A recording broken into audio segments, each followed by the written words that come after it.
Live from the Sports and Recreation Center on the campus of the College of Staten Island, you're watching the exclusive conference men's basketball coverage right here on CSI Sportsnet.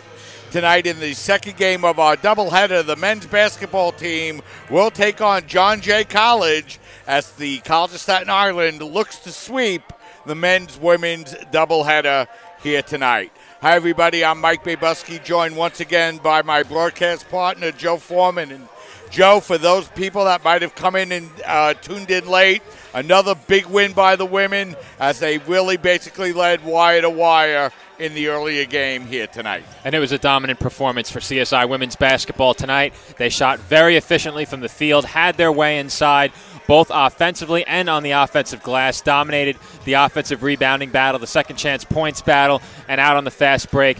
They were far better than John Jay was. John Jay looked to push the ball, but CSI simply would not allow it. The Dolphins very efficient in transition, making the most of those opportunities off of turnovers. Turnovers, of course, a huge issue for the Bloodhounds as well. The Dolphins really dominated in all aspects of the game, and the men will hope to do the same. But as we thought with the women coming in, that John Jay Bloodhounds women's team had won 4 games in a row, entering the game against CSI with a record of 4-2, and the John Jay men enter tonight's game against the Dolphins with a record of 4-1, 1-0 in the CUNYAC Conference tonight. One of these two teams will suffer their first CUNYAC defeat. The other will improve to 2-0. And for the College of Staten Island, Joe, they're coming in having won 2 out of their last 3 games after having dropped their first 4.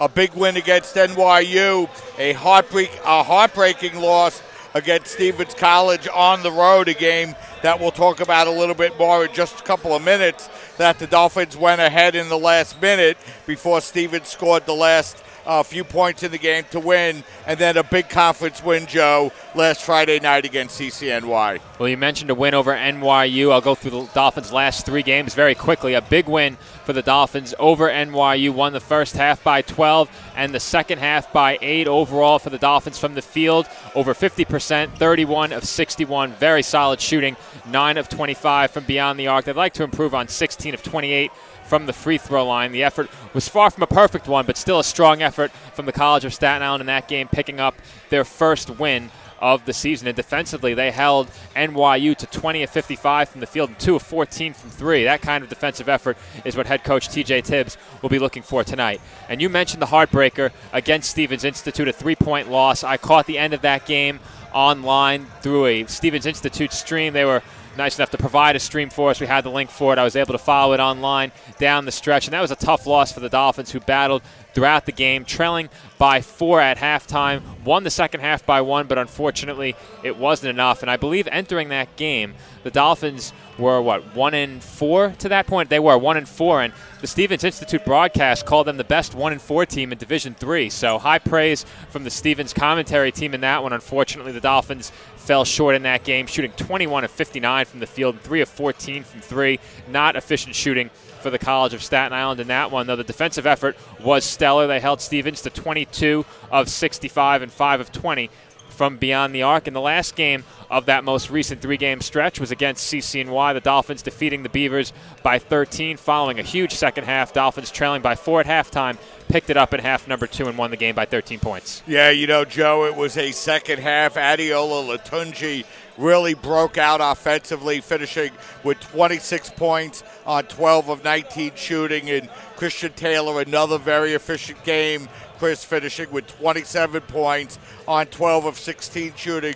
But you also started to see a little bit more production, Joe, out of the new players on the team. The first-year freshman, Andrew Cartalis, Chris Velasquez really starting to pick up their game all around as well. And, you know, for the Dolphins to be successful, they're going to need production from their first-year players as well. Well, you mentioned Cartalis. He's only one of 2 players to score double-digit points for the Dolphins in the last 3 games, with the exceptions of Christian Taylor and Adeola Latunji. Rigo Destine, the other, he scored 13 in their most recent game against CCNY, and then in the game against NYU, he scored 10. So it's been Rigo Desteam, Christian Taylor, and Adeola Latunji leading the way offensively for this Dolphins team, though Desteam's offense has been inconsistent so far this year. We've seen double-digit scoring production one game and lesser production in other games, but Cartalis with a big 19-point game against NYU. So Cartalis with that 19-point effort is something the Dolphins would like to see more of. And I believe at one point this season, Latunji and Taylor were accounting for somewhere near, what, was it 60 to 80% of the scoring, somewhere in that range. It was a huge chunk of the Dolphins offense. And in a big CUNYAC matchup tonight, the Dolphins will hope to get more production like they've seen this season from Taylor and Latunji, but we'll also look for some offense from other places as well. And Joe, why don't we turn our attention just to for a minute or two over to John Jay. You mentioned they're coming in to the season here tonight with a record of 4-2. They've won their last 2 games in a row, a 16-point win over Maritime and a big 83-65 win over Lehman College in their conference matchup. And, you know, they got double-digit scoring from 4 players in their last victory. Santiago Collado finishing with 10 points, 14 points for Easton Epps, 14 for Doug Levy, and 18 points for Jerome Betty. And just like on the women's side, Easton Epps named the CUNYAC Men's Basketball Player of the Week. So both players of the week from the CUNYAC Conference coming from John Jay, including Easton Epps for the men. Well, the John Jay men's and women's teams certainly both came into the tank tonight playing well. The Dolphins women were able to stifle the momentum of that Bloodhounds women's team, and the men will hope to do the same to their counterparts. And if they're going to do that, they're going to have to slow down a team that is scoring nearly 75 points a game while only allowing 60. So John Jay has been stellar at both ends of the floor so far this year. They're shooting 46% from the field, holding the opposition to 36% shooting. As you get a look at the CUNYAC standings, Baruch, the only team yet to play a conference game so far this year. And in the first 4 matchups of the year, the winners, Brooklyn, John Jay, Medgar Evers, and CSI. The losers, York, Lehman, Hunter, and CCNY. And like the women, the next team the men will see in the conference is Medgar Evers on December 7th. That game scheduled for 8 p.m. as part of a doubleheader. And getting back to tonight's matchup, I mentioned the stellar offense and defense of John Jay. The Dolphins will have to contend with also John Jay, a team that shoots about 33% from beyond the arc, though despite only allowing 36% shooting from the field overall, a very solid number, John Jay does allow the opposition to shoot 34% from beyond the three-point line, and that's considered a respectable number. That 34 to 36 range is right about where you become a respectable three-point shooting team. So if the Dolphins can connect on their shots from the outside, they should be able to contend with this John Jay offense that has performed very well so far this year. And, you know, Joe, every year in the conference is a new year. Every team is a new team, and, you know, we're just getting to know this CSI Dolphins team in conference, and they certainly got off to a good start Friday night, and, you know, a big home game to get them started here as the Dolphins look to defend their CUNYAC championship. Well, I mentioned the numbers for John Jay as a team. For the Dolphins coming in, they allow right about what John Jay scores. CSI actually allowing a point or two more. CSI allowing about 76 per game so far this season and scoring 70.4, but those numbers have been skewed by some big defeats earlier this season. The Dolphins losing a game by 18 points, another game by 31.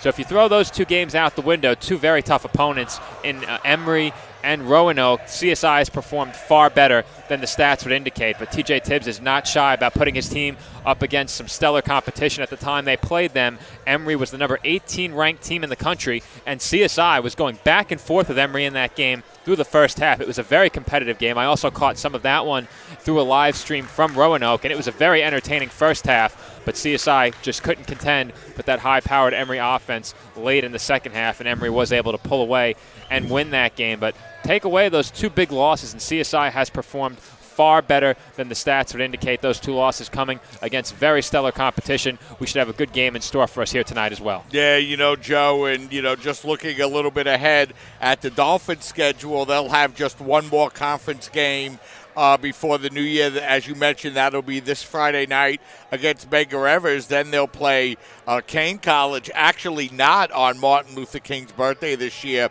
but on December 11th on the road. And then the next time the Dolphins will be back in action on CSI Sportsnet will be the Tournament of Heroes, which will have a great 4 teams participating in addition to the College of Staten Island. We're also going to be joined by Bates College from Maine, and a good opportunity to see former athletic director Jason Fine here down at the College of Staten Island. So, a lot of good basketball, Joe, coming up on both the men's and women's side as we wind down the new year and get ready to head into the new year and get ready to begin really in earnest conference play. So now as we're winding down and just a minute or so away from the start of tonight's game, we have the players being introduced out on the floor. Why don't we bring you the starting lineups tonight? And here to bring you those starting lineups, my broadcast partner, Joe Foreman. Joe? All right, thank you, Mike. For John Jay, the starters, 0, Romello Ford.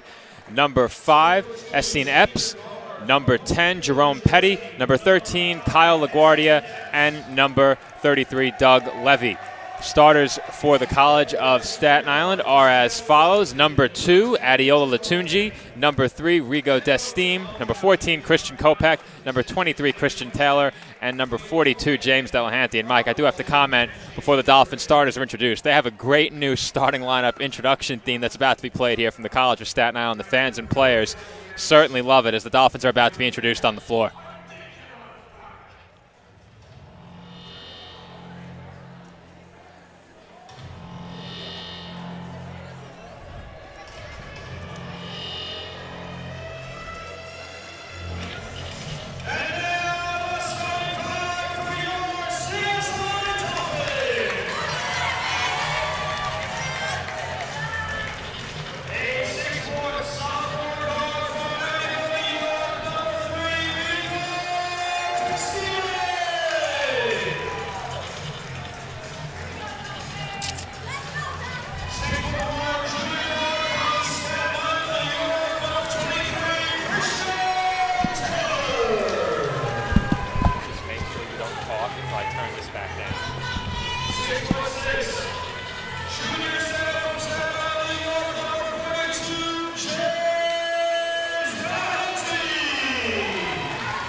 So you had an opportunity to hear that new opening introduction to the Dolphin players. And, Joe, a big crowd here tonight. It's CSI Pride Night here at the Tank at the College of Staten Island. And a big crowd on hand, and it should be a good one here in the second game of the doubleheader. Well, that is Chris White on public address introducing the Dolphins ahead of the start of tonight's CUNYAC matchup between the Dolphins and the Bloodhounds. As you hear the bass in the background, we have an opening tip-off package as well. I really enjoy help playing that and bring it to you. Tom Krichkowski, our Assistant Sports Information Director, put it together, did a great job with it as we're about to tip off Dolphins and Bloodhounds coming up. And what you mentioned, Mike, should be a good competitive game here tonight. We thought the same about the women's game entering that matchup, and the Dolphins came to play today, played extremely well. The men will hope to put forth a similar effort against another 4-win team coming into the Tank this evening.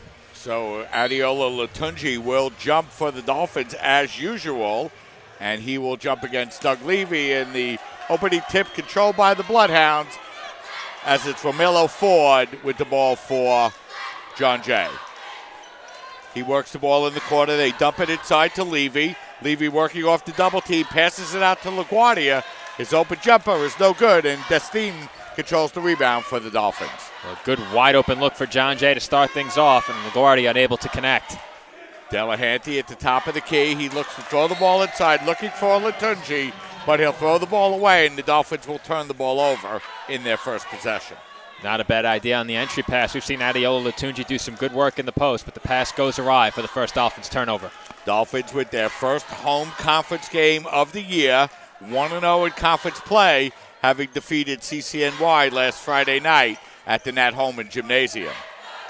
Ball worked out to Ford as he looks to work against Taylor. Nice crossover dribble. His jumper is no good, and Latunji goes up high for the rebound. Latunji looking to work against Petty, gets it over to Taylor. Taylor driving inside, feeds it to Delahanty, who lays it up and in. Beautiful feed that time by Christian Taylor. Great job penetrating by Taylor, but keeping his head up, able to find Delahanty from point-blank range. Delahanty converts on the layup. Dolphins with the first basket of the game as that's LaGuardia. His jumper is no good. Latunji grabs the rebound, and he'll be fouled on the play as it looks like S&Eps will pick up the first foul of the game. Couple of early rebounds for Adiola Latunji. He averages a team-leading 6.9 rebounds per game, and getting on the scoreboard early was James Delahanty. Delahanty comes in, I believe, not averaging too many points per game. I'll get that exact number in a moment. Delahanty now with the ball at the top of the key. Now looks to feed it inside to Latunji, but not able to get the ball up to the rim, and now it's Ford with the ball for the Bloodhounds. Ford in the corner to Petty. His long three-pointer, it's good. Jerome Petty gives the Bloodhounds a 3-2 lead. Quick trigger by Petty over the 6'6" Delahanty. Taylor pulling up from the free throw line. That's no good. Fight for the rebound. It's going to be knocked out of bounds, and it will remain Dolphin basketball. And the scoring average I just mentioned for James Delahanty, 1.7 points per game. Those points he just scored, numbers 13 and 14 on the season. So Delahanty already exceeding his season scoring average on the feed from Taylor. So Ford with the basketball now as he works it back up over to Levy. Levy hands off to Epps, and Latunji comes away with the ball for the Dolphins, but he loses the ball right back to Epps. Epps, bounce pass over to Epps now, takes the three-pointer. He's missed his first couple of shots. That one will bounce off the shot clock, so it'll be Dolphin basketball. Both teams looking to find their way offensively, Joe. John Jay looking to play fast, pushing the ball up the floor and attempting a quick three-pointer as that is stolen, and then stepping on the baseline was LaGuardia. But John Jay looked to push it before connecting on that three-pointer in the corner. Petty over Delahanty, and they've really looked to move the ball up the floor quickly so far through the first 2.5 minutes. Dolphins having a little bit of trouble inbounding the basketball, but they're able to get it over to Dustin. Now it's Latunji. Cross-court pass over to Taylor. Taylor's short jumper is up and in. Taylor with his first basket of the game, and the Dolphins take a quick 30-second timeout, Joe. So let's keep it right here. A couple of quick baskets for the Dolphins, a three-pointer for John Jay. What have you seen so far? The first couple of minutes are any indication, these two teams are both looking to push the tempo and play quickly. We've seen the Dolphins look to move it up the floor quickly off of offensive rebounds, or I should say defensive rebounds by Adiola Latunji, and they've done a great job so far in looking to get the ball up the floors. I think we have a clock issue. I saw someone being waved over, and right now the game clock, or maybe that's the timeout clock. Either way, I thought I saw someone motioning for some clock help, but either way, Dolphins coming out of this timeout leading 4-3, and it looks like the clock is all right, so we'll resume the action as scheduled. Mike, I said I've seen the Dolphins looking to push, John Jay also looking to push, and certainly not shy about putting up three-pointers. Yeah, not shy at all as Levy will inbound, and John Jay pressing in the backcourt off the Dolphins inbound. Now the Dolphins press and drop back to the midcourt line. Levy gets the ball out over to LaGuardia. And now it's going to be Ford looking to work against Taylor. Bounce pass goes out over to Levy at the three-point line. He's looking to work against Kopik and feeds it over to Epps. Epps, the CUNYAC player of the week, takes the long jumper. That's no good. Essence best his first three shots of the game, Joe. He certainly hasn't been shy about putting shots up. That one, a tough leaning jump shot in a double team. Couldn't connect from the corner. Destin playing with a lot of confidence coming off of that big game against CCNY. Gets it over to Delahanty. His short jumper is no good. Levy grabs the rebound, and here come the Bloodhounds. Now they're going to reset and look to set up a play here with 20 seconds remaining on the shot clock. Ford gets it over to Epps. Now Levy, the long three-pointer, is good. Both Bloodhound baskets from the three-point line. Good fade off the screen by Levy. He was actually open one pass sooner, but a good job by Epps to find him at the top of the arc. That's the second wide open three from that spot for the Bloodhounds early. Taylor thought about the jumper, looked to pass, and it's now stolen by Ford. Ford taking it coast to coast and lays it up and in. Nice move that time by Ford, and Latunji fortunate not to pick up the foul, Joe. And I'm not sure if Ford is left-handed, but even if he is, that is a very difficult finish in traffic over Adiola Latunji, who can get up about as high as anyone on this Dolphins team. Delahanty working the ball up over in the corner, and the open three-pointer by Kopech is good. Dolphins now trail by 1, 8-7. 15:49 in the first half as that's Ford with the basketball. Over to Levy. Levy puts up that three-pointer. That's no good, and this time Taylor goes up for the rebound. Taylor in the corner now to Kopech. Kopech, a beautiful feed inside to Latunji, who lays it up and in and draws the foul. Nice offensive play that time. Sorry, Joe, by Latunji. Beautiful feed by Kopech. What a finish there by Latunji, hanging up in the air and going high off the glass off a pinpoint bounce pass from Christian Kopech in the corner. There's another look at it, and I'm not sure there's anywhere else Kopech could have put that ball to get it over to Latunji, who then demonstrates great body control and hang time, able to finish in traffic. So Andrew Cortalis will check in for the Dolphins. He'll replace James Delahanty as Latunji cannot complete the three-point play. Ford with the basketball now as he brings the ball across the midcourt line, working on Taylor, looking to use the Levy pick, and now feeds it to LaGuardia.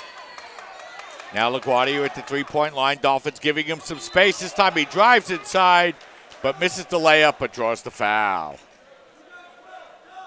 That's been the area where the Dolphins have been content to give John Jay some space, it seems, at the top of the arc. We've seen LaGuardia attempt an open three from there, couldn't connect. Get another look at that Christian Kopech three in the corner. Good ball movement there by the Dolphins to find Kopech across the court in that right corner, but we saw one three-point attempt up top early in the game by LaGuardia. He was unable to connect, and then it was Levy who did connect from closer to that left wing off the pass from Epps a couple of possessions ago. So LaGuardia coming in as a 60% free throw shooter, hits the first. His second is up, no good, and Latunji grabs another rebound for the Dolphins. Played about 4 minutes, 45 seconds here in the first half. We're tied at 9, Dolphins and Bloodhounds. Latunji, a lot of contact on the play, and the ball comes over to the Bloodhounds, and here comes Collado. Collado backing the ball out, and now John Jay will look to set up a play. Ford with the basketball, working it out over to Levy. Levy now in the corner. The long three-pointer that time by Petty is no good, and Cortalis comes away with the ball for the Dolphins. Kopech now over to Destim. He kicks it over to Latunji. His open three-pointer is up no good, and Levy grabs the rebound for John Jay. And if Adiola Latunji becomes a semi-consistent three-point shooter, he will have the full offensive repertoire of a go-to scorer for this Dolphins team. As that time Ford drives it up and lays it up and in, and he will draw the foul and go to the free throw line as John Jay takes a 2-point lead. Strong finish there at the rim by Ford, as we'll have a Dolphin substitution. It's Chris Velasquez checking in for CSI. And that's 2 quick personals for Cortalis, as Ford will go to the free throw line looking to complete the 3-point play for John Jay.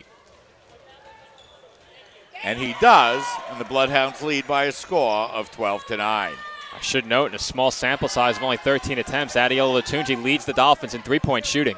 As Velasquez pulls up and hits that jumper. Nice play that time by Chris. Had a lot of space, Joe. They left him open. He took the short free throw jumper. And that's how you contend with full court pressure. Get the ball up the floor quickly, a 3-on-2 opportunity, easy open jump shot, and then good defensive pressure of their own results in a turnover. Good defensive pressure that time by Cortalis, forcing the turnover as Shamal Martin checks in for the Dolphins. So it's going to be Martin on the floor along with Cortalis, Taylor, Velasquez, and Latunji for the Dolphins. 6 minutes into this first half, and the Dolphins trailing 12-11 as the Bloodhounds come away and look to force the turnover. Nice play by Martin, and the Dolphins regain possession. And that time the back official, they may call it backcourt. Yeah, but I think that the official on the play is pretty confident, and it will remain Dolphin basketball.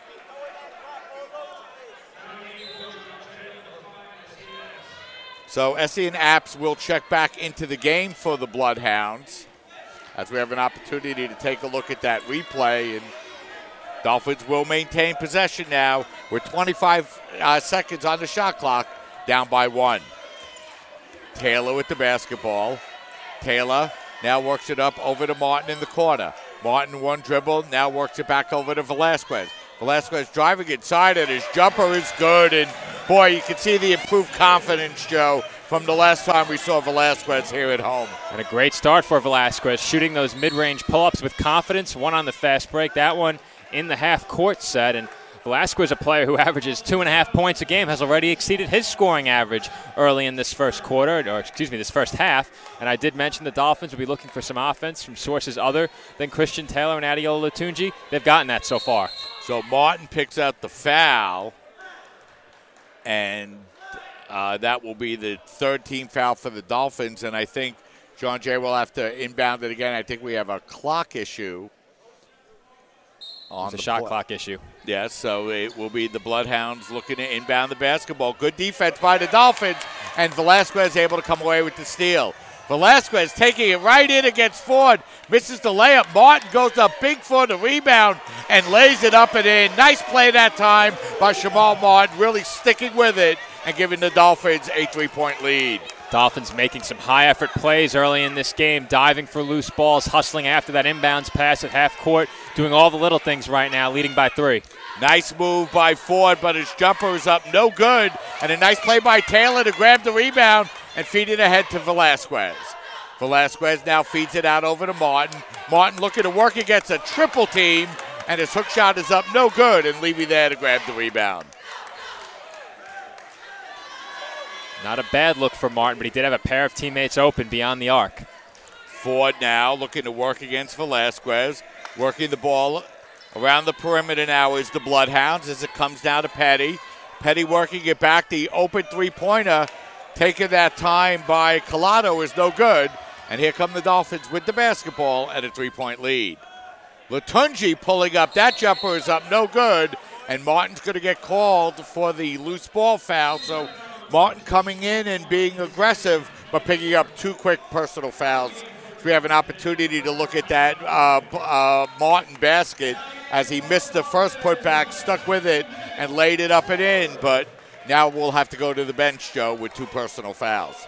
Well, this John Jay team I mentioned before certainly likes to shoot the 3-point shot, and that is indicated by the numbers. Taking a look at them, they shoot just shy of 22 3-pointers per game, and are well on their way to that number once again here tonight. So the Dolphins with a 3-point lead. The Bloodhounds with the ball as Epps hands it off to Ford. Now it's Collado.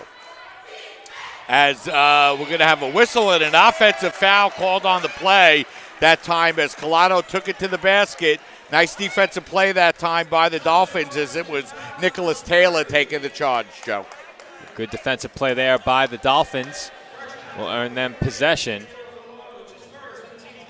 As picking up his first was Collado. Dolphins to inbound, once again facing full court pressure. Yeah, and the Bloodhounds have done a nice job pressuring the inbounds pass, and Dolphins fortunate to pick up a foul in the backcourt, but the Bloodhound defense, Joe, in the backcourt when the Dolphins have been trying to inbound the basketball has been giving CSI a lot of problems. And if you make those players work for CSI, it's more likely you'll see some early substitutions and you'll get those big guns, Latunji and Christian Taylor, off the floor. So far, they're still out there about 9 minutes into this game. Nice move by Velasquez, but a beautiful defensive play that time by Levy to knock it away, and now the Bloodhounds get called for the travel. But the Dolphins might have gotten a little bit of a break there, Joe, but the Dolphins will end up with the basketball. Certainly not a given. The Dolphins are able to get this ball in with the pressure John Jay has exerted on the inbounds. So let's see what the Dolphins do here as Velasquez is able to get the ball in over to Taylor. So Christian and Nicholas on the floor now for the Dolphins. As that's Nicholas working the ball up over to Christian. His long 3-pointer is short, and a rebound grab by Petty.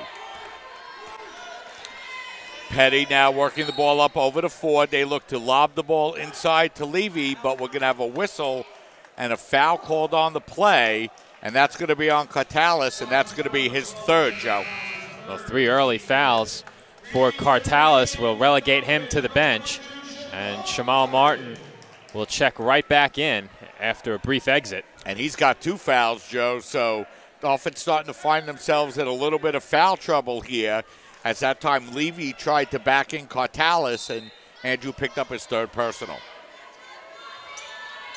Bloodhounds looking to inbound the basketball. They get it into Levy, who'll hand it off to Ford. Nice move by Ford. His floater in the lane is up no good, and Latunji up big with another rebound. Latunji nearly losing possession, but now able to get it over to Martin, who works it up over to Taylor. In the corner to Nicholas Taylor. His open three-pointer is up no good. Very aggressive defense by the Bloodhounds so far in this first half. They have been all over the Dolphins ball handler, whoever that may be. Ford now with the basketball, looking to work against Velasquez. Gets the ball out over to Epps. Epps looking to take the ball baseline. Now they feed it over to Ford. Into the corner. The open three-pointer, that time by Petty, is good.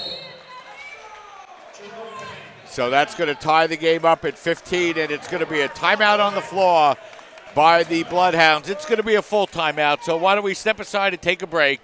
15-15 the score. 10 minutes, 43 seconds remaining here in the first half. We'll step aside, and we'll be right back.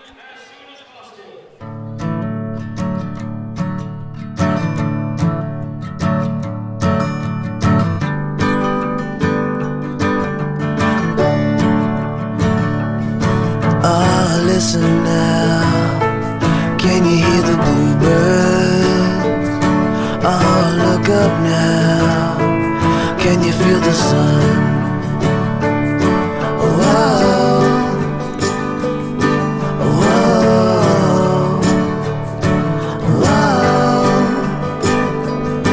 whoa.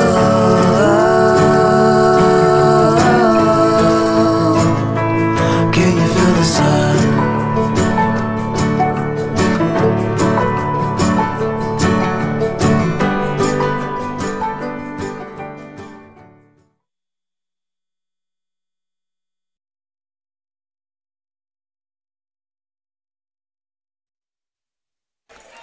We're back with 10 minutes, 43 seconds remaining in the game. Starting over again, Joe, 15-15. Well, it's been a very fast-paced first half of action so far through about 9 minutes and 15 seconds in half number one. But the Dolphins got off to a strong start. It looked like the Dolphins maybe taking control of this game a bit, but they led 15-12 for quite some time before that last three by Jerome Petty. And I'm sure T.J. Tibbs, during that last timeout, told his team not to leave Petty open in that corner.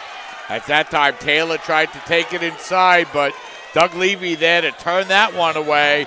So it'll remain Dolphin basketball with 24 seconds remaining on the shot clock. Velasquez looking to inbound for the Dolphins. They work it up over to Taylor. His open three-pointer is good. Taylor now with 5 points, and that gives the Dolphins an 18-15 lead. Levy working it out over to Epps. Epps looking to work against Velasquez. He'll hand it off to Ford with 15 seconds remaining on the shot clock. Ford looking to work his way inside and misses the floater but draws the foul. Ford certainly not afraid of driving into contact. We have seen him attack the rim aggressively so far, and listed at only 5'8", he has shown some impressive ability to maintain body control in traffic underneath the rim. We saw him with a strong left-handed finish earlier, and it does indeed appear as if he is a left-hand dominant player, but still an impressive finish nonetheless. So Ford hits his first free throw. He's only a 45% free throw shooter coming into the game here tonight, and he draws the Bloodhounds to within 2. One more coming up for Ford. His second is up and in. So Romelo hits the pair, and the Bloodhounds draw to within 1, 18-17, as the Bloodhounds try to trap, and the Dolphins are able to get the ball across midcourt, and now get the ball out over to Latunji. Latunji's pass is knocked away, but it comes over to Nicholas Taylor.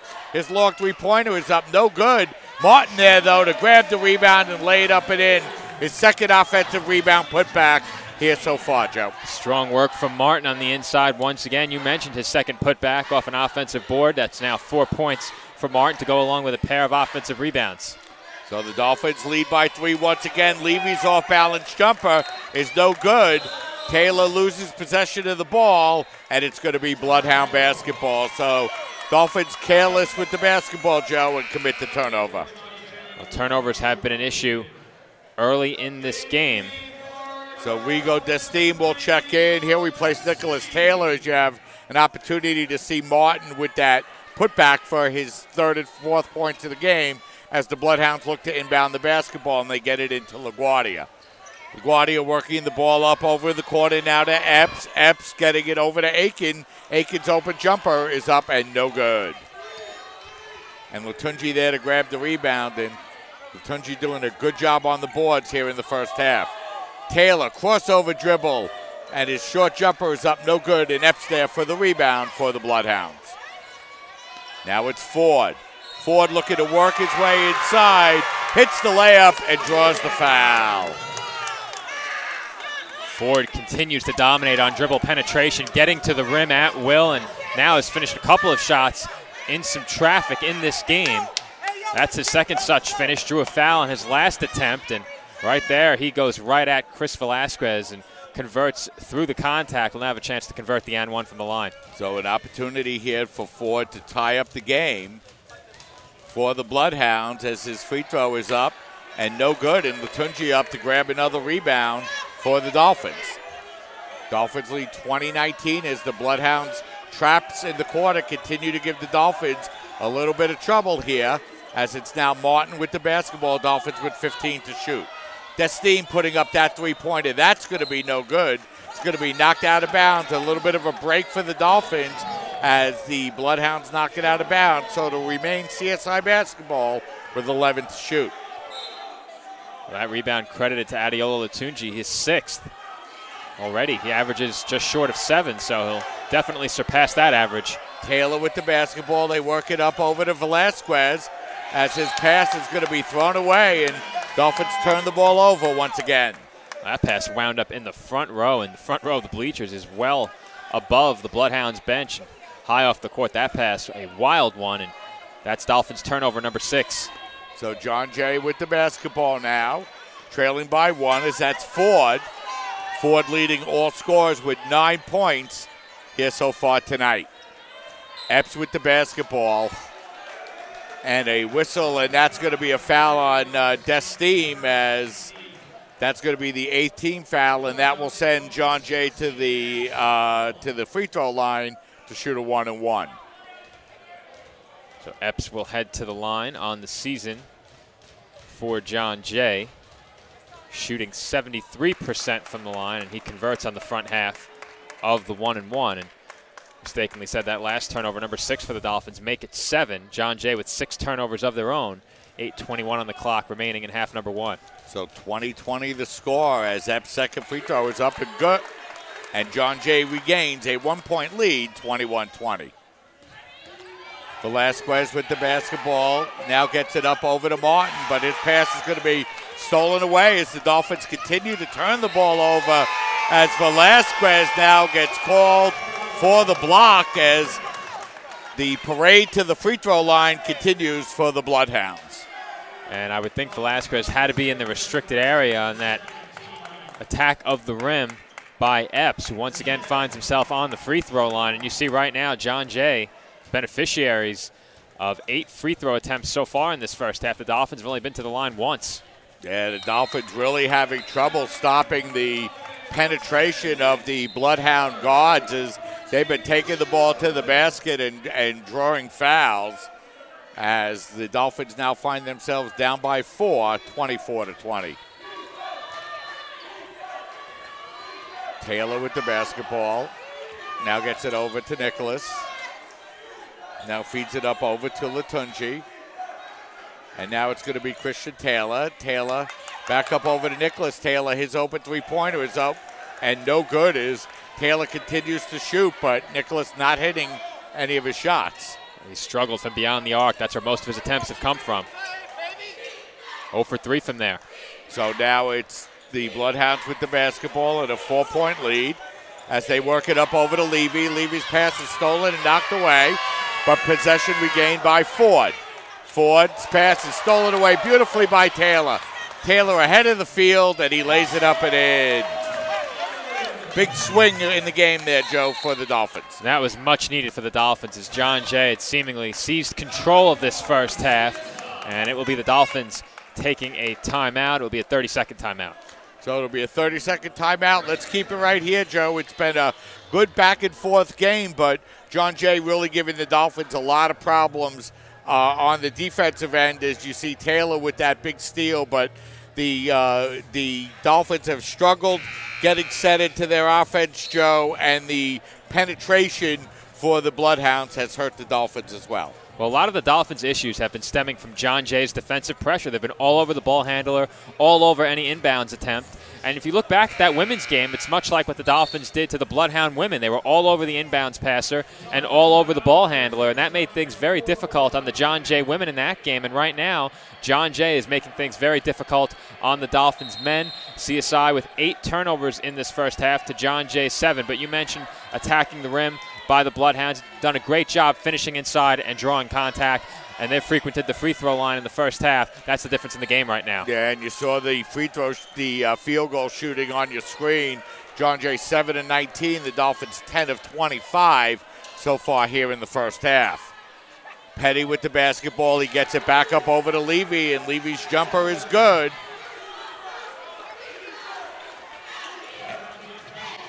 26-22 now the score. 5 points for Doug Levy.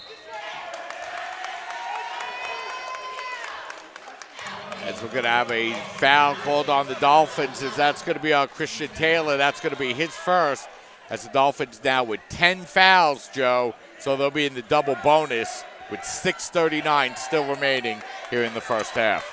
And on that last Bloodhounds possession, you saw the attention that Petty was commanding down in the corner. The Dolphins staying close to him, and that opened up a wide-open opportunity for Levy as the Dolphins forced the 8th Bloodhounds turnover right there. Good defense that time by Nicholas Taylor and Rigo Destime, as we have an opportunity to take a look at that offensive foul on the replay. And now it'll be Taylor with the basketball, and the Dolphins down by 4. Kopech, that open three-pointer is way off, and LaGuardia there to grab the rebound. Here come the Bloodhounds looking to run. Collado, the long three-pointer is good, and John Jay now has their biggest lead of the game, as John Jay in the middle of a 12-2 run. Taylor, his open three is no good, and LaGuardia there to grab the rebound, and Dolphin shooting has gone ice cold, Joe. And that would have been a timely basket for CSI after a tough shot by Collado, and now a dunk by Levy, and the Dolphins trail by 9. Yeah, so the Dolphins allow Levy to get inside for the uncontested dunk. He has 7, and it's now a 31-22 lead. And, you know, the Dolphins just not in sync offensively, Joe, in any way. And, you know, the trap in the corners has really gotten the Dolphins out of their offense, and the Bloodhounds have really been able to take advantage of that. And the Dolphins really haven't had an answer for John Jay's pace of play over the last few minutes. The Bloodhounds coming right up the floor, looking to get shots up quickly. That last three-pointer by Collado was a tough shot, and he was able to knock it down. Ford working the ball in the corner, and the open three-pointer by Petty is good, as the Bloodhounds continue to open up their lead in the middle of a 17-2 run. Ball dribbled away by Latucci, and here comes the Bloodhounds once again. Epps with the basketball, working the ball out over to Ford. Dolphins actually led in this game 20-17, but since then it's been all John Jay. Ford with the basketball, losing it out of bounds. Last touch by the Dolphins. So to remain Bloodhound basketball with 8 seconds to shoot. And the Dolphins are in a tough predicament right now. I mentioned before that Jerome Petty demands attention in the corners. He's clearly a sharpshooter from those corners. Has already hit, I believe, 3 3-pointers from the corner. The Dolphins didn't devote attention to him on that last shot. He knocked it down wide open, but when they did guard him, it was Doug Levy left wide open. John Jay 5 of 10 from the three-point line. Dolphins just 2 of 10. One of the big differences here in the first half, as John Jay in the middle now of a 17-2 run to open up a 34-22 lead with 6 seconds remaining on the shot clock. Taking you around the conference, Lehman up 50-36 over Medgar Evers at the half. Hunter over York 30-26 at the half, taking you around the CUNYAC Conference. That open shot that time by Epps is up, no good. And here comes Taylor for the Dolphins. Taylor feeding the ball inside, and the layup is up and in. Big basket that time by Latunji as he's able to hit the layup and draw the foul. And what a much-needed basket for the Dolphins as they were reeling offensively, were struggling to get anything going, and the struggles have been matched at the defensive end the last few possessions. John Jay having their way with this CSI defense over the last couple of minutes, but Adeola Latunji looking to break that Bloodhounds momentum with one more from the free throw line after converting through the contact. John Jay 7 of 9 from the line. Now the Dolphins 1 of 2. Latunji with both free throws for the Dolphins, and the Dolphins cut the lead down to 9. 34-25 to score. Ford with the basketball. He'll throw the ball away, and it will be Dolphin basketball as the Dolphins try to work their way back into this one. Deficit at 9 for CSI with 4:20 to go in the half. John Jay continuing to show that trap as the Dolphins bring the ball across. Kopech with the basketball. Kopech taking the ball inside, misses the layup, but draws the foul. Well, certainly a good sign for the Dolphins getting to the free throw line in the last couple of possessions. It's been all John Jay at the free throw line so far in this first half. And as I said before, right now it's just about the difference in the game. All of those Bloodhounds free throw attempts, CSI looking to draw closer in that department. So Kopech will go to the free throw line here for the Dolphins as he hits the first to draw the Dolphins to within 8. Christian 4 or 5 now from the line for the Dolphins. That's 80%, as he'll have one more upcoming as he splits the pair, and the Dolphin deficit is down to 8, 34-26. Ford with the basketball now for the Bloodhounds. Gets the ball out over to Collado. Collado working his way inside, kicks it over to LaGuardia. His open three is up, no good. And this time Delahanty there to grab the rebound for the Dolphins. Taylor with the basketball. Taylor over to Delahanty. His jumper from the free throw line is up, no good. The rebound grabbed by Taylor, and he's going to get called for the foul, and that's going to be the second personal on Taylor, and that will also lead to free throws now for the Bloodhounds. Well, you hate to find yourself over the foul limit with 3:40 to go in the half if you're the Dolphins, especially trailing by 8, but that's the situation they find themselves in right here as Delahanty got a great look from the free throw line. I don't know about that. Maybe he rested the forearm on the shoulder blades, but that's about all I could see. I didn't see a push-off or anything of that nature. That's a tough call. That's a very tough call, and Taylor picks up his second, and Ford goes to the free throw line and hits the first. One more upcoming, 35-26. The Bloodhound lead back up to 9. John Jay, 8 of 10 from the charity stripe in this first half. The Dolphins 2 of 4, but also a distinct advantage from the field for John Jay as well. 44% to the Dolphins, 38. As you got to look at another CUNYAC score update on your screen right there. Yeah, Baruka ahead of CCNY by 10 at the half as John Jay remains up by 9 here with 3 minutes and 40 seconds remaining in the first half. Destim, Taylor, Dolphins working around quickly now to Kopech. Kopech in the corner to Velasquez. His open three is up, no good. Dolphins' struggles continue from the three-point line. And the disparity in three-point shooting between these two teams becoming more and more apparent. The Dolphins 2 of 11 right now. John Jay 5 of 11. And those three-pointers, those three three-pointers, the exact difference in the score. LaGuardia looking to work his way inside, but can't hit the layup. Latunji with the ball. Now it's the Steam. The Steam working his way inside. His short runner is up, no good. And Epps there to grab the rebound. Epps bringing the ball across the midcourt line now as the Bloodhounds look to set up offensively with a 9-point lead. Collado working the ball across now to Pujols. And we're going to have a whistle and a foul. And that's going to be an offensive foul, as that foul is going to be called on Collado, as Collado picks up 3 quick fouls, Joe. We have an opportunity to take a look at that little bit of a push-off. That got Collado called for his third personal. Latunji with the basketball. Latunji looking to back his way in. A tough turnaround jumper is no good, but a great offensive rebound by Christian Taylor, who was looking for the foul, but got the basket to draw the Dolphins to within 7. There's certainly no questioning his efforts so far in this first half. He's been all over the offensive glass around the rim. That offensive rebound only his first, but he's been in the area. As that time it's a short shot taken, that time by Ford. No Dolphins around the basketball, and the Bloodhounds able to grab the offensive rebound. Ball worked inside. That shot's up no good, and this time Dolphins able to grab the rebound as it's fed ahead to Taylor.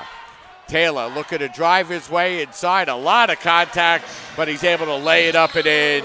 And the Dolphins do a nice job cutting the Bloodhound lead now down to 5 points. And there's also no questioning Christian Taylor's conditioning. He has been running the floor for the entirety of this first half. 18 minutes plus. He and Adeola Latunji have played the entire first half. As you get another look at that last attack of the rim by Taylor, finishing in some traffic, though it looked like LaGuardia may have been trying to draw an offensive foul there. Good job by Taylor sidestepping that contact and finishing at the rim to bring the Dolphins deficit down to 5. You know, Joe, the Dolphins now with 11 points by Christian Taylor. You know, they fell back in this game and did a nice job working their way back in the latter stages of the first half. Big minute, 45 seconds remaining. It was a good start and a well-diversified offensive attack for the Dolphins in the first few minutes. Got points from a bunch of different places. James Delahanty, Jamal Martin, Chris Velasquez, Christian Kopech, all scoring early. I don't believe any of them have scored since. Kopech did knock down a free throw, but from the field, I don't think any of those players have scored in the last few minutes. It's been all Christian Taylor and Adeola Latunji once again. They've combined for 16. So the Dolphins will get called for the kickball here. The Bloodhounds will inbound. 22 seconds remaining on the shot clock.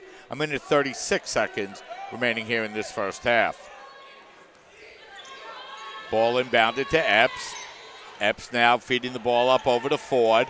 Ford thought about the three-pointer, looks to feed it inside to Levy. Nice defensive play that time by the Dolphins and Austin Mick, who checked into the game for CSI. Taylor fakes the pass, drives it in, and lays it up and in. Taylor with the last 6 Dolphin points, Joe. 3 straight layups for Christian Taylor, who's beginning to catch fire, has played the entire first half, leading the way for the Dolphins offensively. Dolphins now have cut the deficit all the way down to 3 points as the Bloodhounds have the ball with a minute left here in the first half, as that shot is up no good. Levy able to grab the offensive rebound for the Bloodhounds.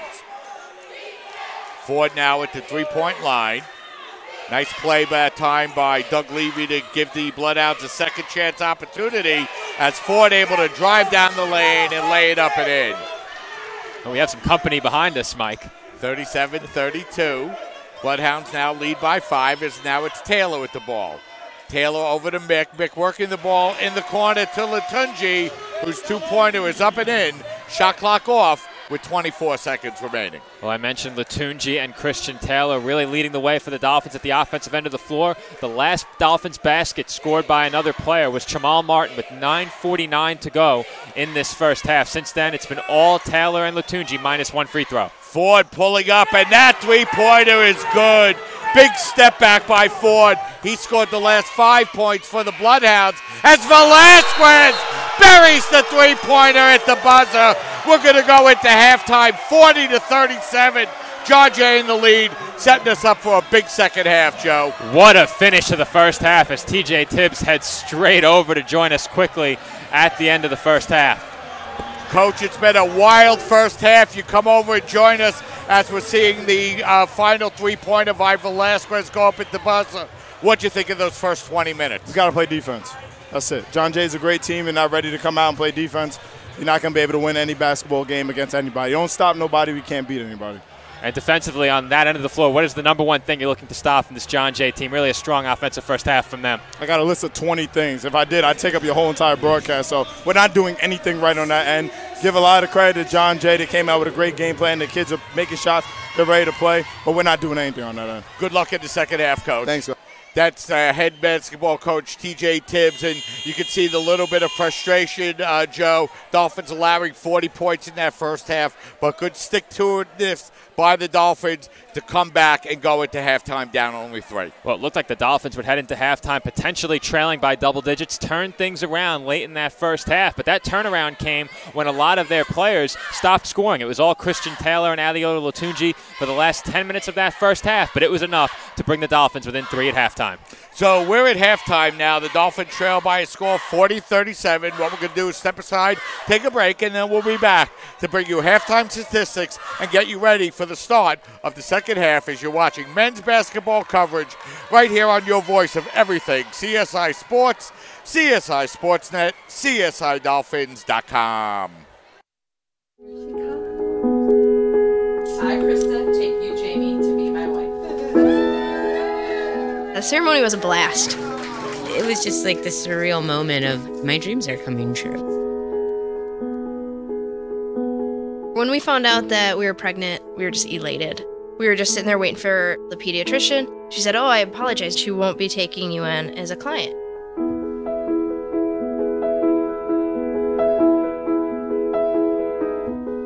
We are a lesbian couple, but she's just a baby. She's the one you're denying the service to. And sitting there in that small, cold room, I wanted to cry, just thinking, what did we bring this kid into?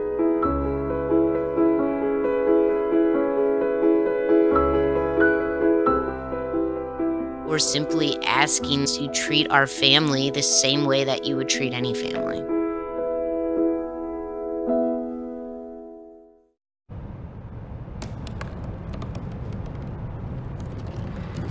They said I couldn't dream. Called me a piece of trash and swore that's all I'd ever be.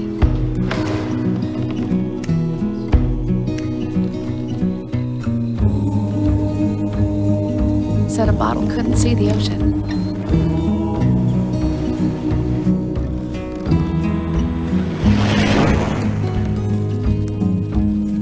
Give up. Go back to the dumpster. But I didn't listen. I made my way.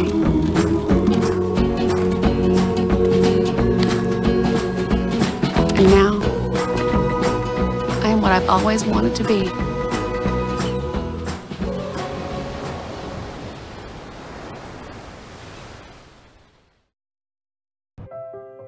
So we were walking to school. At the corner, we waited for the traffic light. I started thinking about lunch. Mom packed me turkey and cheese. She's I really smart, want cheese pizza, but like at Luigi's. sometimes her mind wanders. They have this video game there, and Kate's got the high score. We should have a sleepover. Maybe I should pack my pajamas. I remember saying, Laura? Laura? I think I heard Mom say something. The sign says don't walk. Sometimes it's so overwhelming. When we finally got there, she gave me a hug goodbye. I really hope she doesn't I have really another hope I bad don't day have at another school bad day at today. school today. When you can see learning and attention issues from their side, you can be on their side. That's why there's Understood.org, a free online resource for the parents of the 1 in 5 kids with learning and attention issues. Here you'll get personalized recommendations, practical tips, daily access to experts, and more. Go from misunderstanding to Understood.org. Be right back. Hi! You think you're probably sober? Yeah. But you're thinking about taking the back roads home, just in case. If you're probably sober, then why would you do that?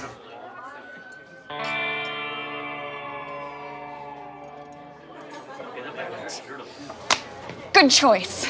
Probably okay isn't okay. If you see a warning sign, stop and call a cab, a car, or a friend. That's a full glass of wine. I'll be chatting you later. What to expect when you're expecting a teenager. Today we're talking about how to wake up your teen, and this works literally every time.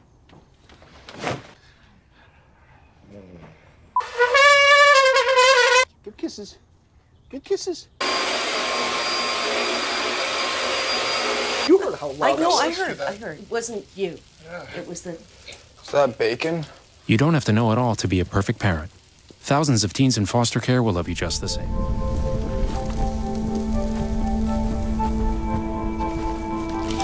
Eva Marie smoked 12,000 packs of cigarettes over 15 years. She quit, and now there's a new lung cancer screening that could save her life. You stopped smoking. Now start screening. No matter how much you smoked, early detection could save you. Talk to your doctor or learn more at savedbythescan.org.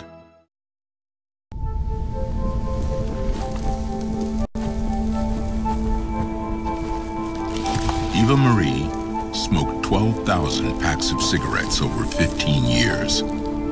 And now there's a new lung cancer screening that could save her life. You stopped smoking. Now start screening. No matter how much you smoked, early detection could save you.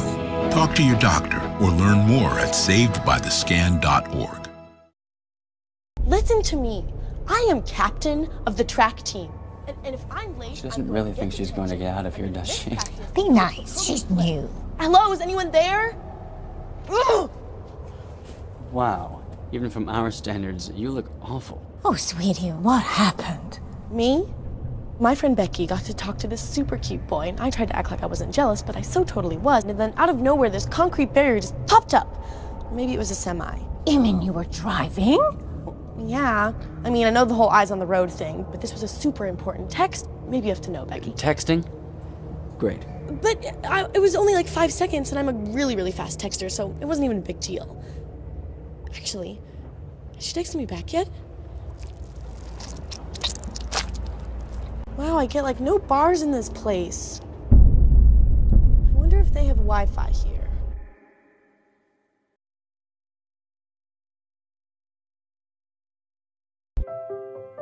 We just finished dinner and it was time for homework. He hates homework. It makes no sense. I don't know how he finds anything in his I backpack. can't find my backpack. I couldn't even read his handwriting. Holding the pencil makes my hand hurt. I know he's bright. Why is it so hard for me? He's I'm just trying gotta as try a hard little as harder. I can. When you can see learning and attention issues from their side, you can be on their side. Go to understood.org, a free online resource with support and tools to help your child thrive. You make me wear my bike helmet. Taught me never to run with scissors. You tell me to stay away from drugs. To always buckle my seatbelt. And to follow the swimming rules. You're always looking out for me and trying to keep me safe. So why do you keep a loaded gun in your drawer? Here in the garage. Closet. Shoebox. Under the bed. Where anyone can get to it. How safe is that? How safe is that? How safe is that? You asked them to follow some safety rules. Now they're asking you. In fact, they're counting on you. Never let your gun get into the wrong hands. If you own a firearm and are not using it, please be responsible and be sure that it's stored in a safe place. Remember, always lock it up. For more information on firearm storage safety, visit ncpc.org.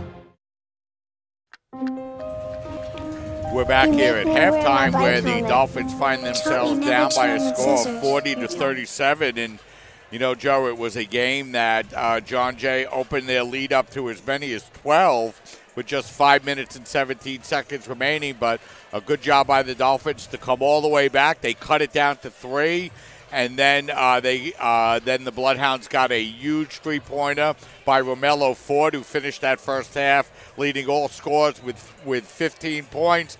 But a big three-pointer by Chris Velasquez at the buzzer to make it a 3-point halftime game. And that was a huge way to end that first half for the College of Staten Island. A late three-pointer by John Jay appeared as if it was going to bring the Bloodhounds into the second half up 6, but Velasquez with a quick answer for CSI, cutting the lead back down to 3 as you get a look at some first half stats. And really, it was a big advantage for John Jay in shooting for most of that first half, but down the stretch, Christian Taylor and Adiola Latunji both got hot for the Dolphins, and that hot streak for those two players brought the Dolphins ahead in the shooting department. From three-point range, though, it was all Bloodhounds. 6 of 13 from beyond the arc for John Jay, 3 of 12 for the Dolphins. And you take a look at the free throw disparity, and that's a big part of the reason why John Jay leads in this game as well. So three-point shooting and free throw shooting, two big areas the Dolphins would like to improve. Very close in the rebounding department, and even turnover numbers for both sides as well. And we saw head coach TJ Tibbs visibly frustrated with his team's defense, and you can see why with that three-point shooting. But the overall shooting was tempered down a bit late in that first half by the Dolphin defense. Yes, we have an opportunity to get some look at some highlights. That the Kopech open three-pointer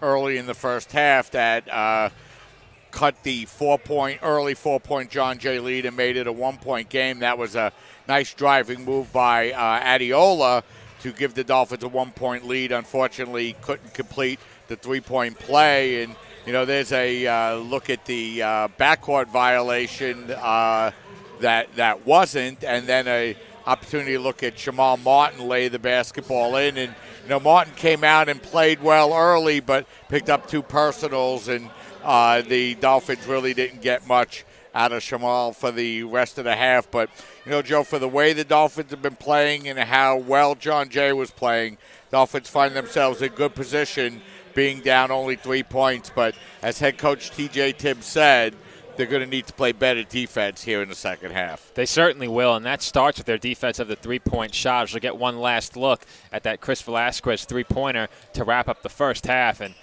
that is a bomb, not only from a good distance away, but over the outstretched arm of Doug Levy. I need to get a look at his officially listed height. He's listed at 6'7".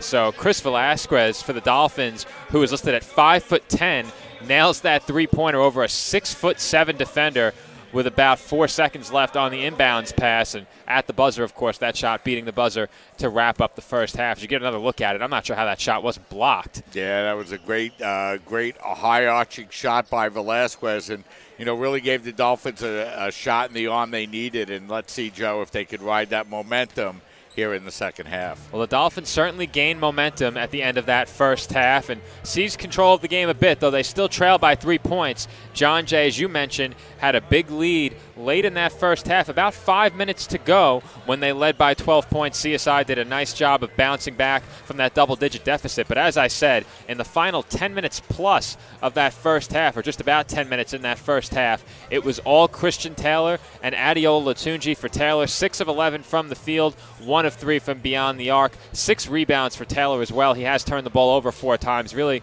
the only blemish on his first half stat line. But he scored 13 for the College of Staten Island to lead the way, which has been the norm for this CSI offense. Adiola Latunji right behind him in the scoring department as well with 7 points on only 3 of 7, but he did contribute 9 rebounds, exceeding his season average by a pair of rebounds in the first half alone. So that really relegated James Delahanty to the bench as well. We've seen the Dolphins put him in the game in matchups where they face a team with great size, and John Jay certainly qualifies for that. But Latunji has been all over the defensive glass of the College of Staten Island in this game, and also Delahanty picked up a couple of quick fouls as well, which relegated him to the bench. Yeah, and, you know, Joe, looking a little bit ahead at the schedule here, this is the final home game for the Dolphins before Christmas.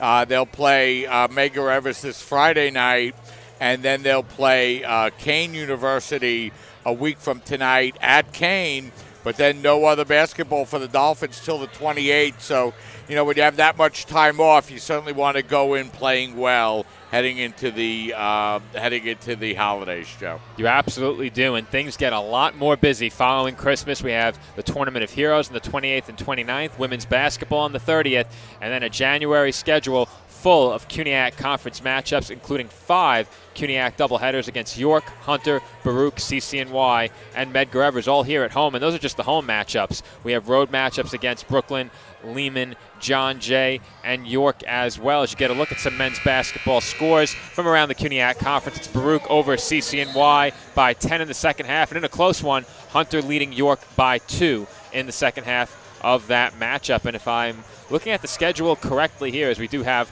one more conference score there, Lehman over Medgar by 8 in the second half as well. So a lot of CUNYAC action tonight. That's 8 teams in action right now, 4 games. And if I'm looking at the schedule correctly, the Dolphins see, I believe, every team in the conference at least once in the month of January. So it is a packed January full of CUNYAC basketball awaiting this men's basketball team next month.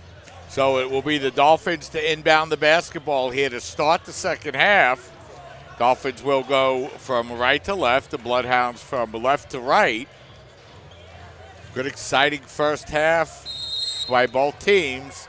And we're underway here to start the second half, and kind of a continuation. The Bloodhounds have done a great job, Joe, defending the Bloodhound inbound passes all game long, and they nearly knocked that one away.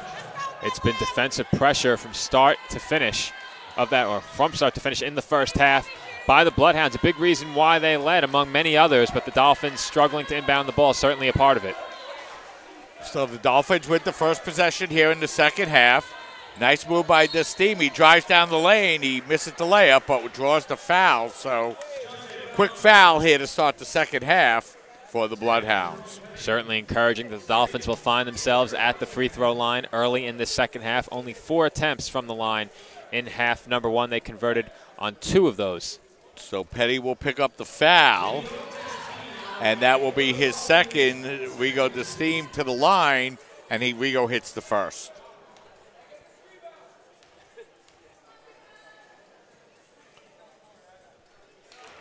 Desteem coming in, shooting 61% from the line, hits the pair, and the Dolphins draw to within a single point. Bloodhound first possession here of the second half.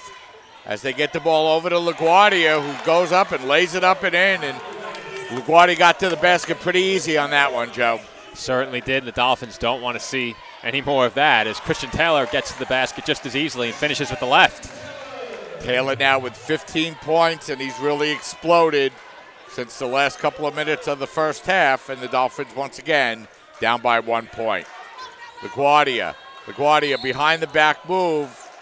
His shot is up, no good, but we're going to have a whistle and a foul called on the Dolphins. And it looks like the Dolphins have switched to a man defense after playing a zone in that first half. So TJ Tibbs making what appears to be a halftime adjustment, unless that was just the result of their transition setup. But it looked like the Dolphins were in a man defense there. We'll see if that's the case next time down for the Bloodhounds as LaGuardia heads to the line for 2.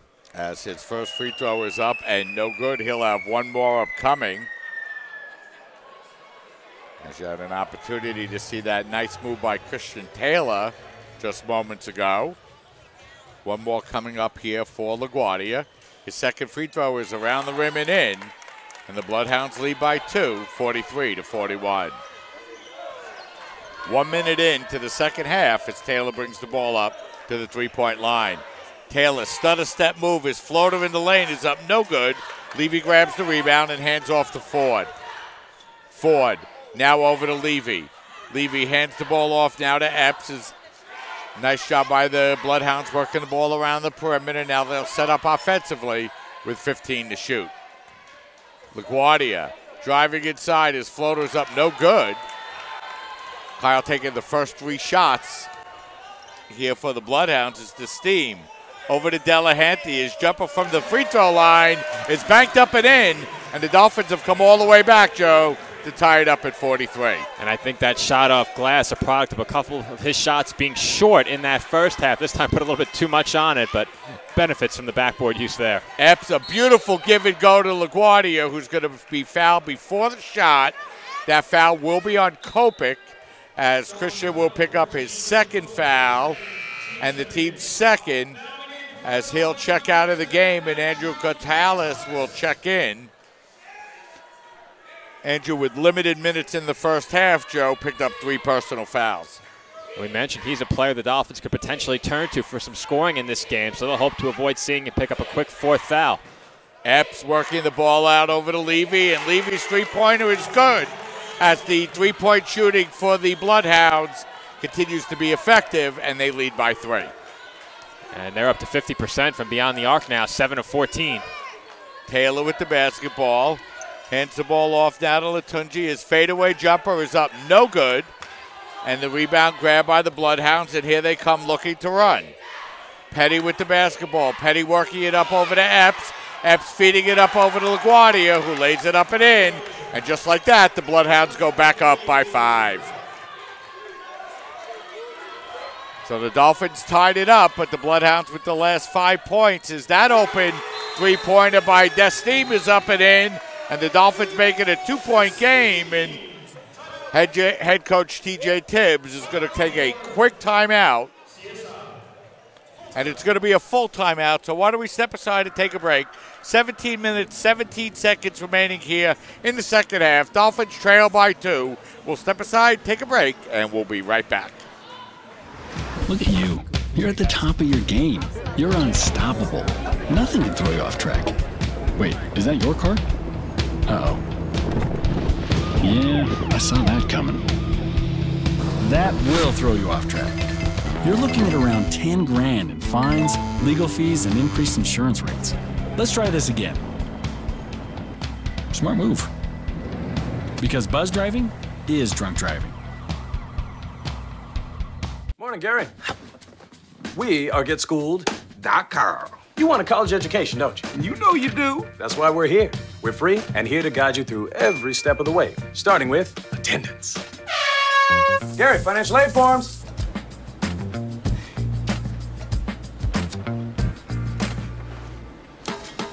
Picking a college, man. You and us. We go together like tacos and Tuesday. And I love tacos. Go to GetSchooled.com. We're back here with 17 minutes, 17 seconds remaining here in this second half. The Bloodhounds lead by a score of 48-46. It's been an exciting couple of minutes, Joe, to start the second half. Certainly has, Mike, and that last shot before the timeout by Rigo Destime, much needed for him. His first field goal made in the game. He has 5 points, a player the Dolphins really need to get going if they're going to hang with this high-powered John Jay offense. So head coach T.J. Tibbs bringing Andrew Cartalis in and seeing if he could slow down Romello Ford as it's LaGuardia taking that short jumper from the free throw line. That's no good, and Taylor there to grab the ball for the Dolphins. Taylor over to Cartalis. His open three is off the rim, no good. Dolphins able to save the ball inbounds, but to LaGuardia. Ford with the basketball. Ford driving down the lane and laying it up and in, and Dolphins have to find a way to slow him down, Joe. And that is another tough finish by Ford, who clearly has a contingent seated right behind us, fans of his, but he's played a very strong game so far for John Jay. Leading all scorers now with 17 as it's Taylor with the basketball. Taylor's short jumper rolls around the rim, no good. Rebound grab by Delahanty, and he'll be fouled on the play. It'll be a loose ball foul on the Bloodhounds, so the Dolphins should inbound the basketball. And you mentioned Ford with 17. A lot of those made field goals, he's 6 of 11 from the field, have come on very difficult shots, attacking the rim in traffic, falling away from the basket, and putting a lot of touch on that ball off glass, and that adequately describes that last shot attempt as he took it right into the teeth of the Dolphins defense. So that foul will be on LaGuardia. That'll be his first. So the Dolphins inbound with a fresh 30-second shot clock as Latunji drives that one down the lane. His shot is up, no good. As he continues to struggle from the floor, he just has 7 for the Dolphins here tonight. Ford with the basketball. Ford pulling up and banks it up and in as his hot shooting continues, and he now has 19. Cartalis in the corner. His open three is way off. He's missed his last 2 jumpers, and the Bloodhounds with the basketball and a 6-point lead as they're in the middle of a 9-3 run since the Dolphins tied it up at 43. Ford, his jumper is up, no good. Rebound bounces back, no Dolphin around, and Petty there to grab the offensive rebound. That was a heat check by Ford. You could tell he wanted to shoot it. Ford with the basketball.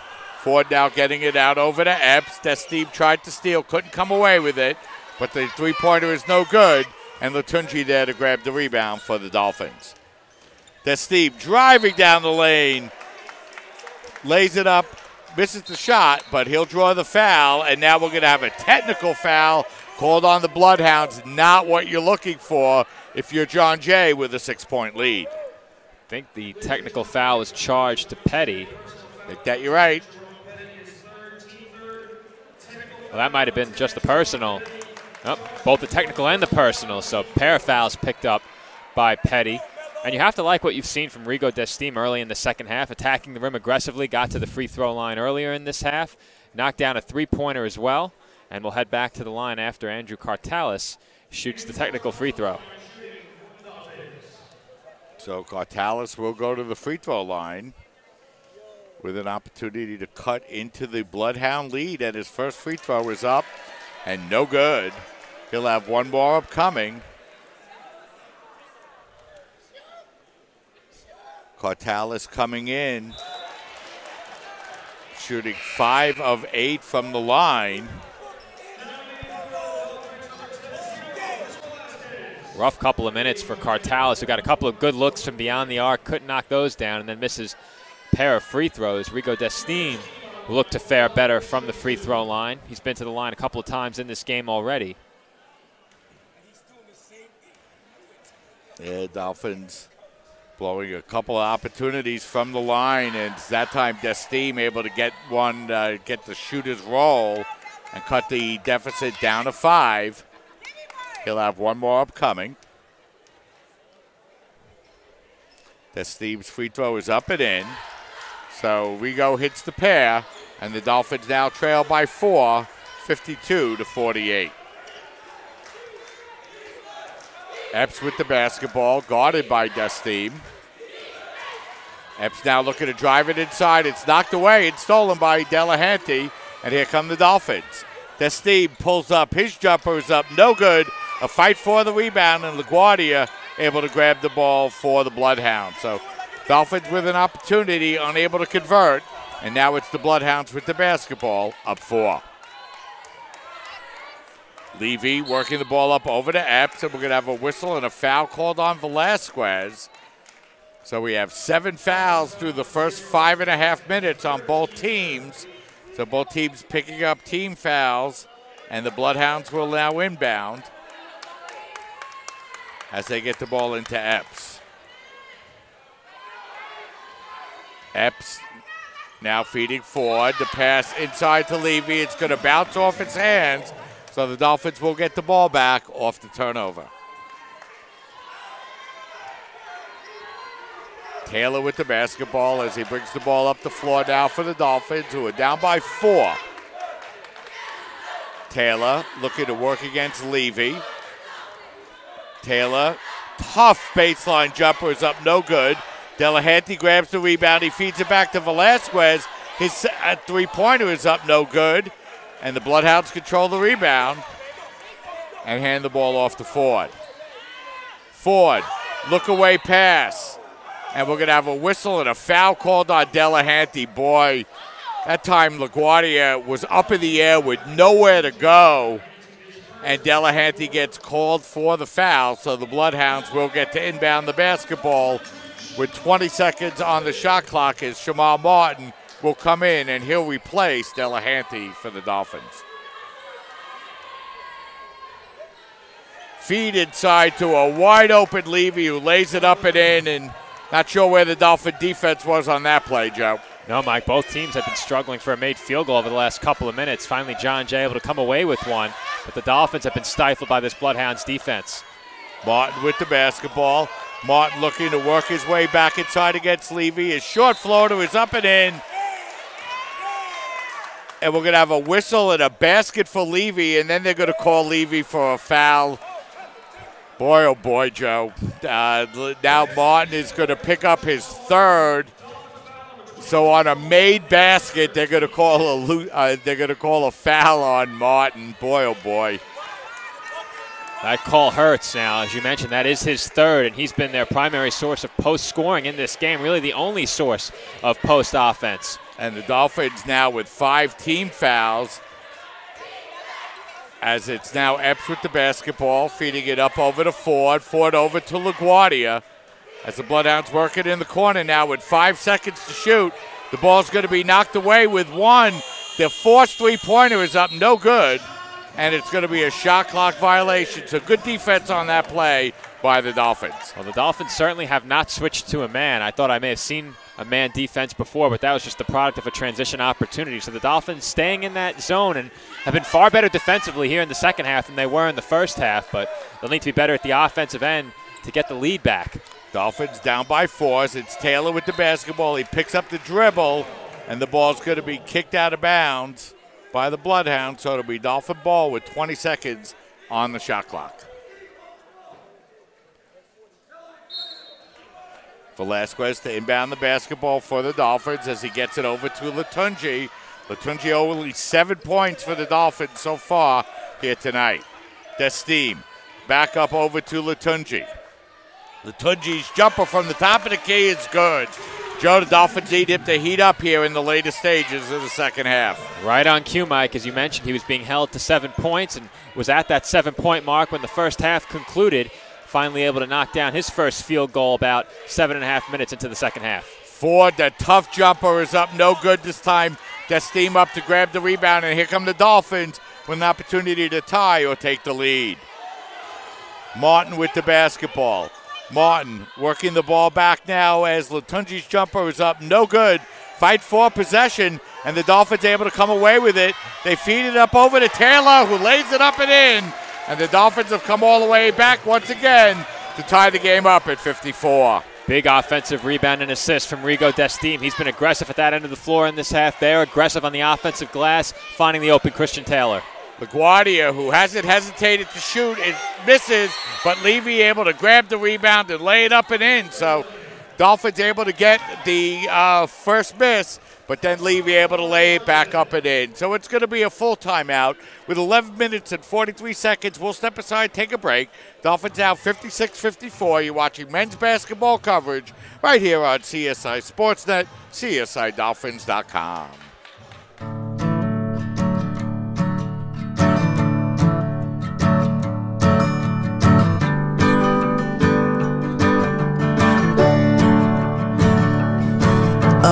Listen now, can you hear the bluebirds? Oh, look up now, can you feel the sun?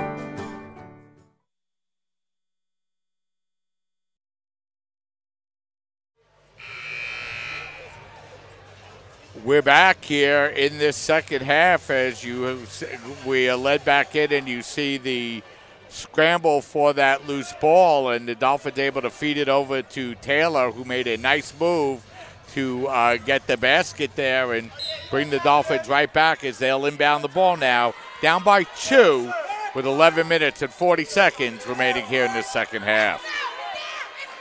Taylor with the basketball. Taylor now handing the ball off as the Dolphins look to set up their offense with the steam. Now back out over to Taylor with 15 to shoot. Taylor, pass goes through the hands of Martin, but the Dolphins able to retain with 9 seconds to shoot. As that ball gets knocked up, the Dolphins still with the basketball, and that jumper is up no good, and a nice play by Epps to come back and grab the rebound for the Bloodhounds. Dolphins had time to find Chris Velasquez in the corner. They didn't see him, but he was wide open.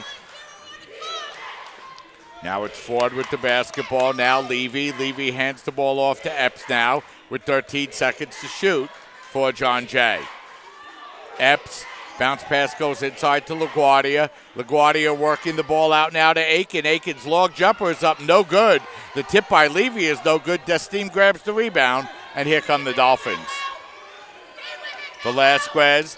Now it's Destim with the ball. Destim short jumper in the lane is good, and Rigo playing with more and more confidence on the offensive end, Joe. And if you're a fan of the Dolphins or the Dolphins coaching staff, you have to love his aggressiveness in this second half. He's gotten to the free throw line a couple of times, converted on all of his free throws, and not shied away from taking big shots later in this game now as we draw down toward 10 minutes remaining. The Dolphins tie this game up for the third time here in the second half as Epps puts up the long three. That's no good. And Velasquez grabs the rebound, and here come the Dolphins with the basketball and an opportunity to take the lead. Destim, the long three-pointer is off the rim, no good, and the Bloodhounds grab the rebound. So Rigo's first opportunity to give the Dolphins a lead, but he can't hit the three-pointer. Connected on his last three-point attempt, just came up a little bit long on that one. Aiken with the basketball. Aiken double-teamed, and the Dolphins come away with the basketball as it's Taylor. Taylor over to Velasquez. Back to Taylor. The open three-pointer by Taylor is good, and the Dolphins take the first lead of the second half, Joe. That's Taylor's second three-pointer. He's 2 of 4 from beyond the arc, and with that make, he now has 20 points. Still the only Dolphin in double digits. Yeah, so the Dolphins regaining their first lead in the second half, 59-56. As that shot is up, no good, and here come the Dolphins looking to run. Beautiful feed ahead of the field to Taylor, who lays it up and in, and the Dolphins have their biggest lead, 61-56. And it looked like Romello Ford was hobbled a bit after going down hard. John Jay will call a timeout, but a big run there by the Dolphins has given them a 5-point lead as you look at Taylor out ahead of the field, and Dolphins now lead 61-56. John Jay takes a timeout. Yeah, and the Dolphins tied this game up at 43, Joe. John Jay went on a 5-0 run. Dolphins came back to tie this game up again at 54. And since then, the Dolphins have been on a 7-2 run, Joe, to open up a 5-point lead. And you have to like what you've seen from the Dolphins over the last couple of minutes. Stifling defense, forcing the turnover. They got out in transition, converted on the easy opportunity, and then good ball movement on the following possession, resulting in a wide-open three from Christian Taylor. He's typically been the Dolphins' most efficient shooter. That's also the case from beyond the arc, not this season. But last year we saw Taylor shoot the ball well from three-point range. So far this year, it's actually Adeola Latunji leading the way in three-point percentage, but Taylor right there behind him and converts on that last three-pointer, a huge shot to put the Dolphins back up 5. So the Dolphins have their biggest lead of the game, 61-56, inside of 9 minutes remaining here in this second half.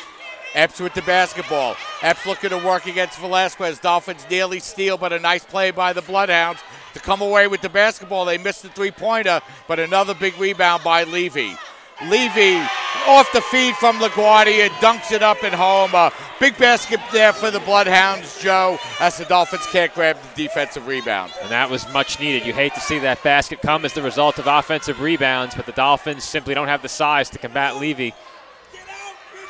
As the Taylor misses the layup, and the Bloodhounds grab the basketball, and they now have it down 3. Aiken with the basketball. We should mention that Ford off the floor now for the Bloodhounds. Epps over to LaGuardia, but LaGuardia gets called for the travel. I'll check that. The Dolphins do have Jamal Martin in the game right now at 6'7" to counteract the 6'7" Doug Levy on the boards, but sometimes in a zone defense, if you're forced to rotate, you're not necessarily in the ideal position to box out the other big man for the rebound, and that resulted in a couple of offensive boards for the Bloodhounds before scoring that last basket. However, the Dolphins do pick up the stop and now have a chance to extend their lead back up to 5, maybe 6. Nicholas Taylor in the game for the Dolphins. Levy checking out for the Bloodhounds as Taylor's got caught up in between and loses possession of the basketball. But a beautiful job by Taylor to steal the ball for the Dolphins. Taylor, bounce pass now over to Latunji. Latunji fights his way to the basket and lays it up and in. Strong move by Adeola Latunji. It looked like he was trapped along the baseline, but worked his way back inside just enough to put that one up off glass and in. Dolphins lead by 5 once again as it's LaGuardia with the basketball. LaGuardia's short floater in the lane. That's no good, but he's able to grab his own offensive rebound as Taylor's going to pick up the foul for the Dolphins. That will be their 16th foul, so they'll be in the bonus from this point forward. But a couple of possessions in a row, Joe, Dolphins just couldn't grab that big defensive rebound. And if you look at John Jay offensively, their shot attempts are getting tougher and tougher. It's becoming harder for them to get those wide open looks that characterized their offense in the first half. But as you said, Mike, the offensive rebounds continuing to give the Dolphins issues. As we're going to have a shot clock issue, so we're going to have to reshot the shot clock. But now the Bloodhounds will get a third opportunity at the basket as the shot clock will be reset. 7 minutes, 18 seconds remaining. Dolphins up by 5. Looks like the issue's been resolved, and John Jay will inbound along the baseline. So the Bloodhounds looking to inbound the basketball. They get it to LaGuardia. It's going to be tipped away by Taylor, so it will remain Bloodhound basketball. And the Dolphins have been far more active in this second half, cutting off passes to the perimeter. In the first half, we saw John Jay easily kicking the ball out off of dribble penetration and finding wide open three-point shooters. Here in the second half, the Dolphins have been quick to rotate out toward the three-point line and get hands on those passes intended for the perimeter. And, you know, Joe, the Dolphins did such a good job preventing offensive rebounds in that first half. As we're going to have another whistle and another foul call on the play, as Taylor's going to pick up the foul. That'll be Nicholas Taylor, and that's going to lead to free throws for the Bloodhounds. And I thought that might have been a tough call, Joe, on the Dolphins. And that was about to be a very difficult shot for Jerome Petty. It was a deep two-pointer with Nicholas Taylor right in his face, but Petty earns a pair of free throws and knocks down the first, cutting the Dolphins' lead back down to 4 with 7:05 to go in the second half. And, you know, Joe, the Dolphins have got to start limiting the Bloodhounds to one attempt offensively. The last couple of possessions, the last 2 or 3 possessions, the Bloodhounds have had multiple attempts, and it's really kept them in the game, as that ball's going to be kicked out of bounds by Petty, so it'll remain Dolphin basketball with 22 seconds to shoot.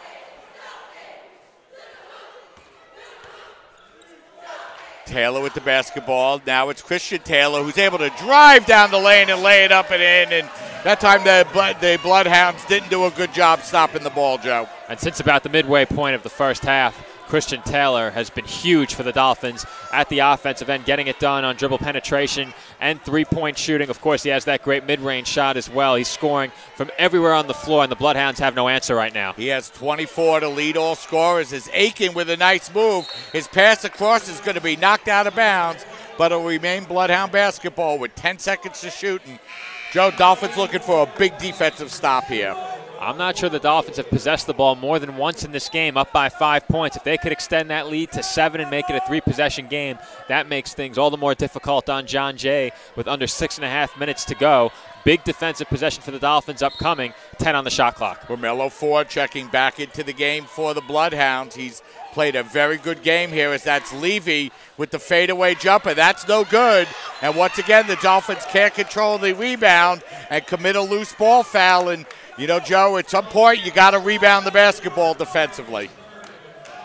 Absolutely, Mike, and that's been a big issue for the Dolphins here in this second half. And more importantly right there, Christian Taylor picks up a third foul. You don't want to see him in foul trouble down the stretch of this game or in a potential overtime situation. So with the Dolphins leading by 5, it will be Jordan Aiken heading to the line. Yeah, so Aiken goes back to the free throw line here for the Dolphins to shoot a 1-and-1. He misses, but Epps grabs the rebound. His shot is blocked, but once again, Dolphins unable to control the basketball, Joe. And it's becoming more and more of a problem, as once again it's Levy on the inside. Fortunately for the Dolphins, they didn't give up any extra points at the line. Both free throws were missed, but unfortunately they didn't grab the rebound once again.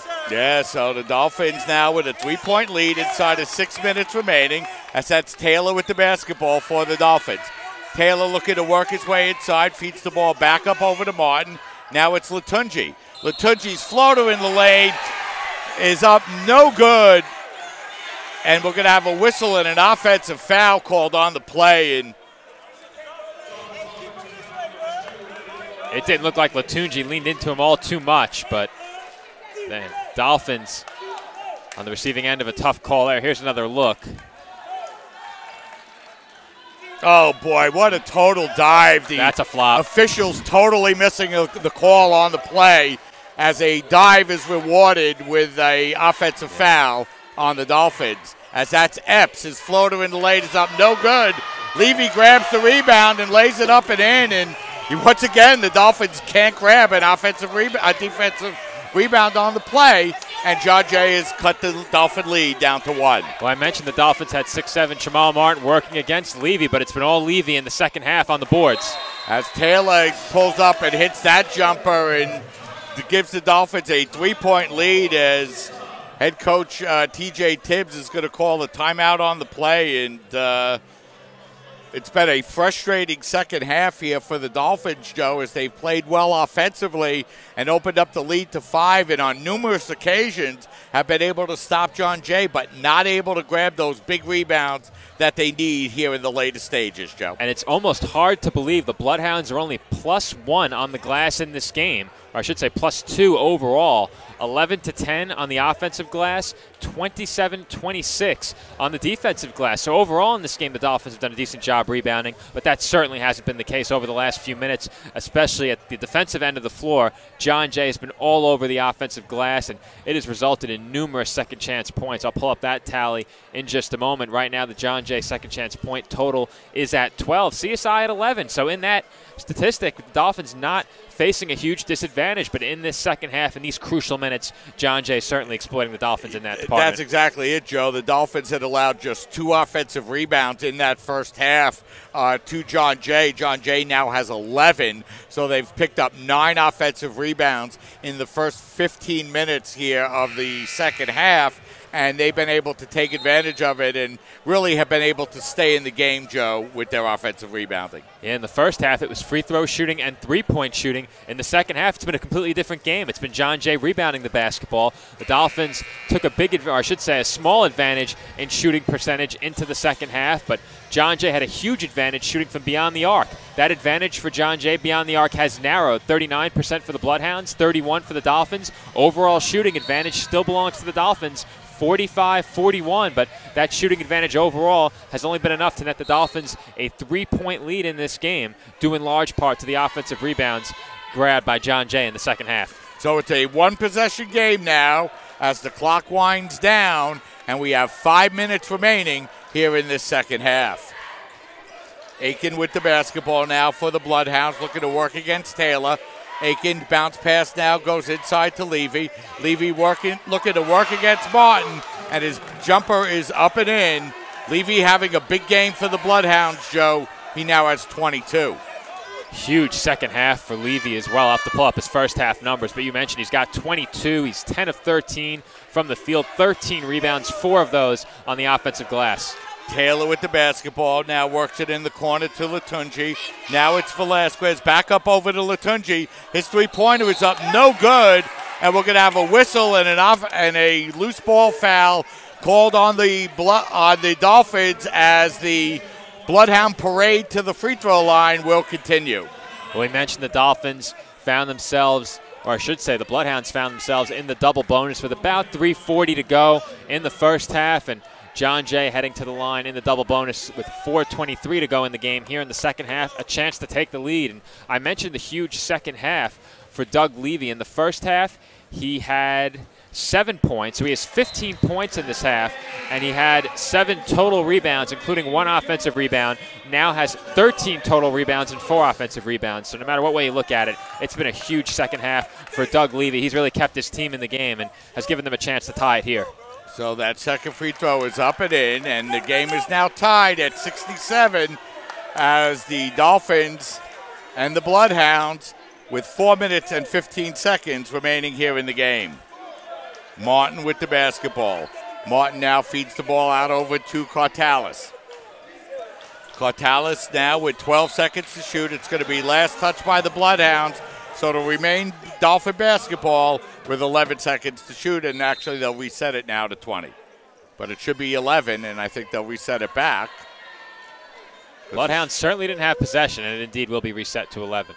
So 11 seconds remaining here on the shot clock as it's Destine with the basketball now for the Dolphins. As the shot clock didn't start to run, so we'll have to reset and re-inbound.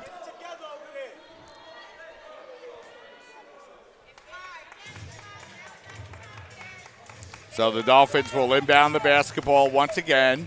4 minutes and 2 seconds remaining, and the shot clock now down to 9. Destine over to Cartalis. His open three-pointer is up, no good. So Cartalis missing once again from the three-point line, and the Bloodhounds with the basketball and a chance to take the lead. It appeared simple, but that looked like a set play coming off of the inbound because Cartalis stepped right into that shot as soon as he received the pass, as if he knew that pass was upcoming.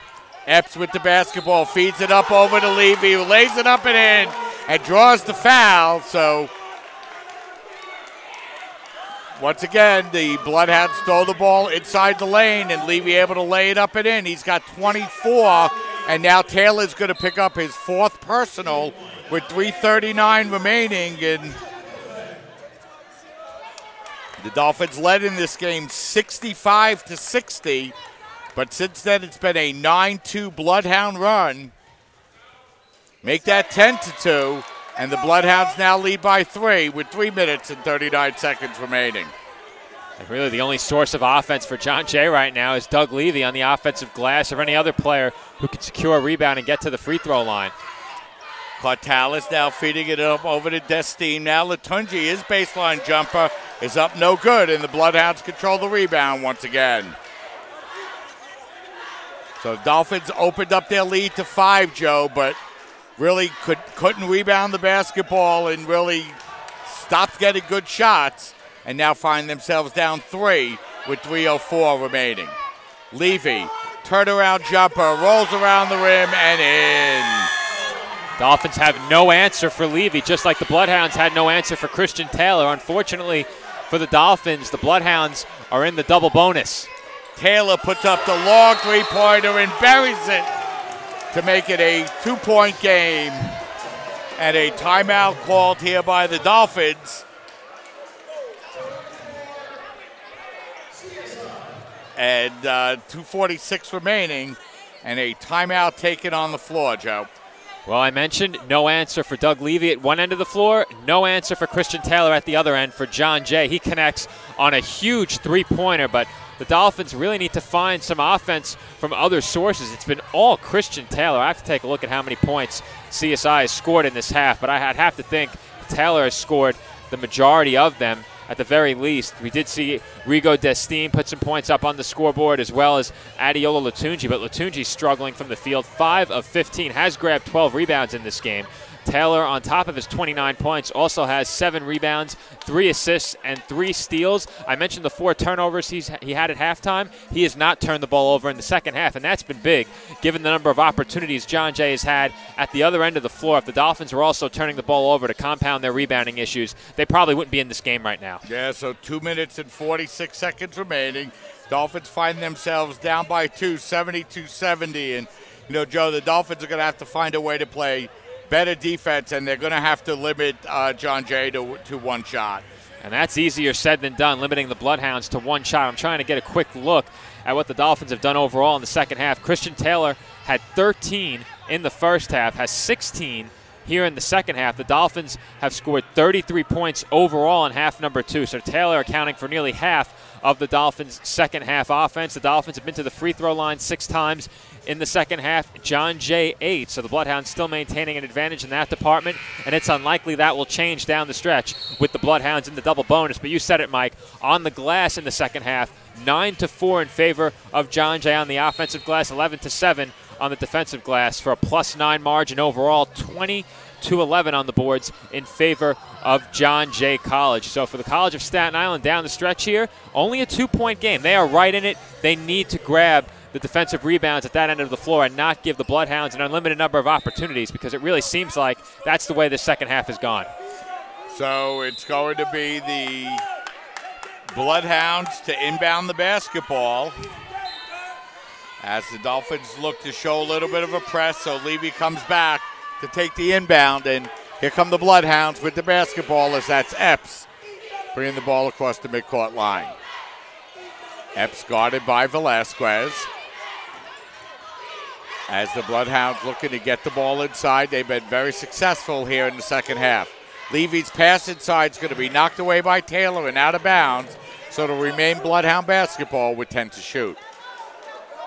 And with how easily John Jay has gotten opportunities underneath off of the offensive glass, they've now taken the lead in field goal percentage in this game. The Dolphins had a pretty distinct advantage in that department just a few minutes ago.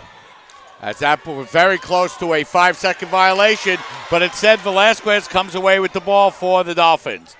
Velasquez feeding it inside to Taylor. Taylor backing his way in. He had an open shot but couldn't hit it, and the Bloodhounds grabbed the rebound. Big miss that time by the Dolphins. Good look for Taylor. He wanted the basketball in his hands there, knew exactly where he was looking to go with it and that he wanted to shoot it. Got a nice open look off the turnaround, couldn't convert it. Epps with the basketball. Epps feeding it inside to Levy, who's able to float it up and in, and Dolphins haven't had an answer for him all night, Joe. He now has 29. And it looks like they've turned to James Delahanty down the stretch here to try and find one, but no match for Levy on that last attempt. We're under 2 minutes to go here. Dolphins lead, or I should say Bloodhounds lead by 4 as Cartalis is blocked. Cartalis gets the basketball back, gets it over to Latunji. His shot is blocked, and the Bloodhounds come away with the basketball. Big miss that time by the Dolphins. Bloodhounds now in control, and Dolphins really need to foul, Joe. Well, Chris Velasquez once again was wide open, and he was jumping up and down on that right wing, and his teammates didn't see him. Cartalis initially was blocked, and then the second shot attempt blocked as well in the dribble penetration, but Chris Velasquez is there and ready to catch the ball and shoot it from beyond the arc and hit what potentially could be a huge shot for this Dolphins team. Unfortunately, they were unable to find him on that last possession. Now the Dolphins really have their backs against the wall. May not need to foul now that 9 seconds have elapsed off the shot clock and game clock as well, but they certainly will need to score quickly if they get it back. Yeah, and Joe, the Dolphins are going to look back at this game and the number of missed opportunities that they had, and once they started giving John Jay those second chance opportunities, it's really been Doug Levy that stepped up in front and leading all scorers, or tied with Christian Taylor, actually, both players with 29 points apiece. Well, it seems like Levy really got going in the second half off of offensive rebounds and putbacks. He was grabbing the offensive boards, going right back up with them and scoring. Seems simple enough, but since then, he's looked to be more of an offensive threat prior to the rebound and has ensured that there is no offensive rebound to be had for his team. He's gone up when he's gotten the ball in his hands and been able to score it. We've also seen his range from beyond the arc. He's knocked down 2 of his 3 three-point attempts in this game, also knocked down his lone free throw. He has been spectacular for John Jay in this game, especially in the second half. And if they do come away with the victory, he will be the biggest reason why. Yeah, 13 of 16 for Levy. 1 from 1 for the free throw line, and also 14 rebounds. So a huge game for Levy, and that's given the Bloodhounds the lead now as we're inside a minute and 25 seconds to play. Epps with the basketball. Epps looking to work against Velasquez now with 10 seconds to shoot. Dolphins deciding not to foul. They have to defend and get the rebound should Epps miss. 4 seconds to shoot. Epps driving down the lane, lays it up and in and draws the foul. So even after the Bloodhounds ran the 30 seconds off the shot clock, Joe, even if he had missed, he was going right to the free throw line. Well, the Dolphins certainly need him to miss this free throw attempt if they want a realistic chance here down the stretch. Of course, this game not over, but if this becomes a 3-possession game with 1:08 to go, you're in a position where you have to foul. And you never want to be in a position where you need to foul, but we've seen missed free throws down the stretch by the Dolphins and by opponents, so certainly not over, but the Dolphins have their backs against the wall and maybe in a position where they need to foul. If this free throw goes down, it does not. Bloodhounds in the middle of a 16-5 run as Taylor is going to draw the foul. And, Joe, the Dolphins led this game 65-60 with just over 6.5 minutes remaining in the game. But since then, it's been all Bloodhounds. Well, if Taylor hits both of these, it would be a 4-point game. And wonder if the Dolphins will elect to foul. The clock would run down to about 34 seconds in a 4-point game. So I think they would foul, but I don't think it's a certainty at this point. Taylor, of course, has to hit both to make that question even more relevant. So Taylor goes to the line. He has 29, make that 30, as the Dolphins have now made it a 5-point game. But a lot of mistakes down the stretch for the Dolphins here as they give back a 5-point lead with just over 6.5 minutes remaining, and now find themselves down by 5 as Taylor has one more, and he misses the second, and Levy there to grab his 15th rebound. Oh, the clock wasn't running, but it looks like the officials were on top of it. The clock got started very late. We do have our clock back on the screen. Should be fully functional the rest of the way. We apologize for the scoreboard and clock not operating as anticipated, but we should have it the rest of the way. With 1:02 remaining, 28 on the shot clock, it looks like they're on top of it. And, well, this forces John Jay to inbound that clock issue, so that could be of great benefit to the Dolphins. As Christian Taylor going to the bench.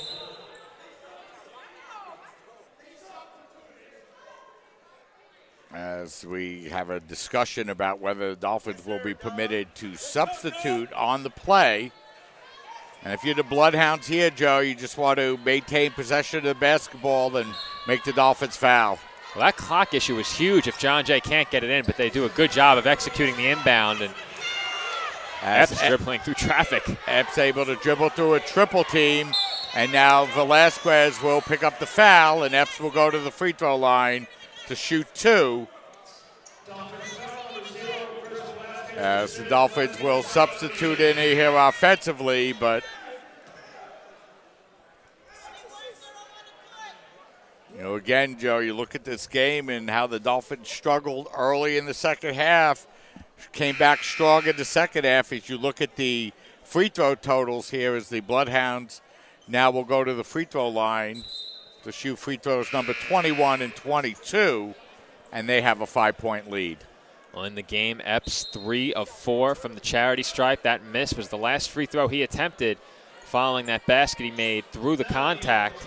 Couldn't finish the and one from the line, but we'll have a chance to put 2 up on the scoreboard here, and if he hits both, Dolphins are in a really tough spot. Even if he hits 1, the Dolphins are in a tough spot, so we'll see what Epps can do this time.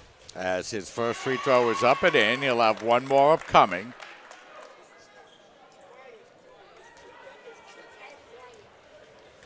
So 1 more free throw upcoming here for Epps. His second free throw is up and in. So the Bloodhounds now find themselves with a 7-point lead as John Jay will substitute in. And, Joe, you go back and you look at this game and you look at the number of possessions that the Dolphins had with a 5-point lead, where they could not prevent John Jay from getting second and third basket opportunities, and they were able to eventually come all the way back as Doug Levy really heated up in the closing stages of the second half. He certainly did, and it looks like John Jay will close this one out, and Epps certainly could put this one on ice from the free throw line right here with a pair, but Dolphins really with a letdown in the second half, Mike. They came out strong early in half number 2, had the lead. You mentioned how many possessions they had with a 5-point lead. I believe I mentioned it earlier. Several chances, up 5, unable to convert. Went a few minutes without a field goal, if I remember correctly. I'll run through the play-by-play and double-check that. But down the stretch, it was all Doug Levy for John Jay. Dolphins couldn't grab a defensive rebound, and down the stretch also failed to knock down big shots from the field. Really, Christian Taylor, the only Dolphin who had it going offensively for the entirety of the game, and especially in the second half. Yeah, that's really true, Joe, is that the Dolphins had really no diversity on their offense at all. And, Adeola Latunji finished the game with 11 points, but really wasn't effective offensively. And, the other Dolphin players really just weren't able to hit. It's a 3-point basket to make it a 5-point game, so Dolphins aren't going to go away quietly here, but really have their work cut out for them. Down 5 with just 25 seconds remaining. Well, I'm taking a look right now at the Dolphins scoring, and prior to that last 3-pointer, no Dolphin except for Christian Taylor had scored from 6:49 remaining in the second half forward until that last shot. So the Dolphins went over 6 minutes without a player other than Christian Taylor scoring. And going back further, the last Dolphin who scored that wasn't Christian Taylor or Adeola Latunji was Rigo Destine with 10:34 remaining in the game. As you get a look at that deep 3-pointer by Latunji. And once again, Doug Levy watches a rainbow shot go in over his head as the clock right now has 25 seconds remaining in the game. And, for the Dolphins, Joe, you got to try to steal the inbounds pass and hope. And, yeah, there might be a third of a second difference, but that's all there really is you look at that shot go in, and even right That's more than a third of a second, Mike. That is 27-40. 27-40. This late in the game, that is brutal. But is when it went through the basket. Yeah, so, the Dolphins now find themselves down 5, and, once again, Joe, a little bit frustrating if you're a CSI Dolphin fan, because when they went up, they find themselves up by 5, but just couldn't get the big stop they needed to really open the lead out beyond 5. And, you got to give the Bloodhounds a lot of credit. They came in, they had a very good plan here today, and they got extremely good play out of their 6'7" forward, Doug Levy. Well, the problem for the Dolphins, really, in 13.5 minutes, the final 13.5 minutes of the second half, the only points scored by a player other than Adeola Latunji or Christian Taylor were 2 points on a Rigo Destine jump shot. You simply can't have that down the stretch of a game where only 2 players are reliable as a source of offense. They just couldn't get it done, as that's off the Bloodhounds.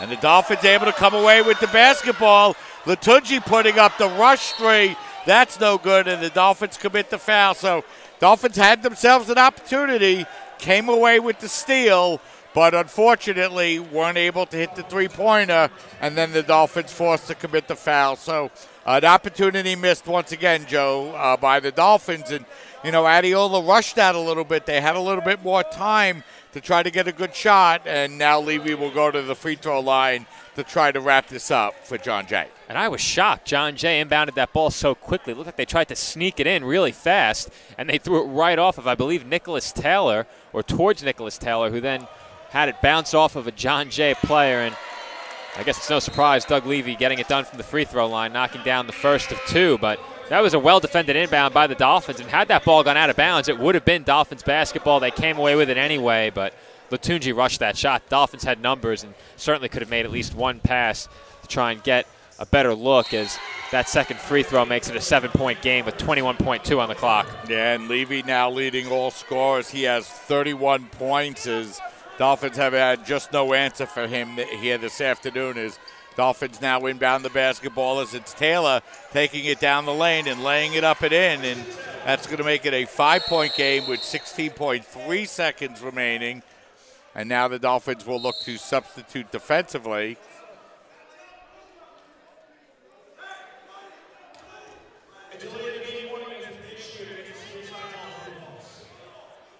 So the Bloodhounds now will look to inbound the basketball here, and Dolphins still looking for a steal with 16.3 seconds remaining. They get the ball into Epps. Epps looking to break through the double team now as the Dolphins don't commit the foul. He gets the ball across the midcourt line, and he'll now be fouled with 9.2 seconds remaining. So looks like the Dolphins' conference record, Joe, is going to even up at 1-1 on the year, and that their overall record is going to drop now to 2-6. Well, the Dolphins got off to a rough start last season as well, and I think overall record-wise it won't be as rough as a 2-6 start, but the Dolphins struggled very early. I believe they may have started last year 0-4, if I remember correctly, bounced back and improved steadily as the season went along, had a couple of new players assuming bigger roles, some returning players who saw their roles increase, and that included Christian Taylor, who was a reserve the prior year, assumed the starting point guard role last year, of course, did a fantastic job with that, but some new players this year that are filling bigger roles, and we'll see if the Dolphins can improve over the course of the year as well, like they did last year, but right now you have to be a bit disappointed with how this game turned out with the 2-6 start early in 2018. Yeah, so John Jay closing this game in the last 6.5 minutes on a 23-11 run as they find themselves up 7 now. As that three-pointer is up, no good. The rebound grab by Latunji, that's no good. And Levy will grab the rebound, and that's going to do it. The College of Staten Island drops their first home conference game by a final score of 83-76. And it was indeed a 1-4 start for the Dolphins last year. After that, they rattled off 4 consecutive wins, but they will not have such a streak this year, at least not that early in the season. Hopefully moving forward for this team and their fans, they can put together a streak like that once again. They did steadily improve last year over the course of the season, and certainly a lot to improve upon after tonight's game. It was a rough one for the College of Staten Island, especially in the second half. Only a 7-point defeat, but some of the areas where they struggled are very concerning, including the defensive glass. They did have 6'7" against 6'7" in the middle, but Doug Levy just looked like a man among boys out there in the paint, grabbing offensive rebounds in the second half, and took it to the Dolphins at the offensive end as well. It wasn't just off of the offensive rebounds. It was with the ball in his hands inside the painted area. He was able to put the moves on in the post as well. Really did it all, knocked down a couple of shots from the outside, and this John Jay team gets a nice ovation. They had a strong contingent on hand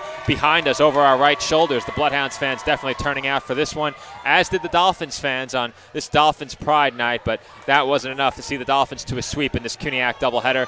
Dolphins fall by 7 in the nightcap against John Jay, 83-76. Yeah, you know, Joe, it's going to be a while before we're back with any home games, as the next home games will be for the Tournament of Heroes for the men's team, and the women will be back in action at home against Sanitary, but that game will not take place until December 30th. So the women will go on the road, and they will play 4 non-conference games, and the men will play a couple of non-conference games as well. And, you know, when we come back after New Year's, Joe, we'll get into the conference schedule as both teams play exclusively conference games from New Year's forward. Well, I mentioned it before, beginning in late December on about the 28th, and the Tournament of Heroes tips off. It is going to be a very busy month here at the College of Staten Island, a packed January, and of course this year wrapping up with the Tournament of Heroes and another game on December 30th, women's basketball against Centenary. Very quickly, some final stats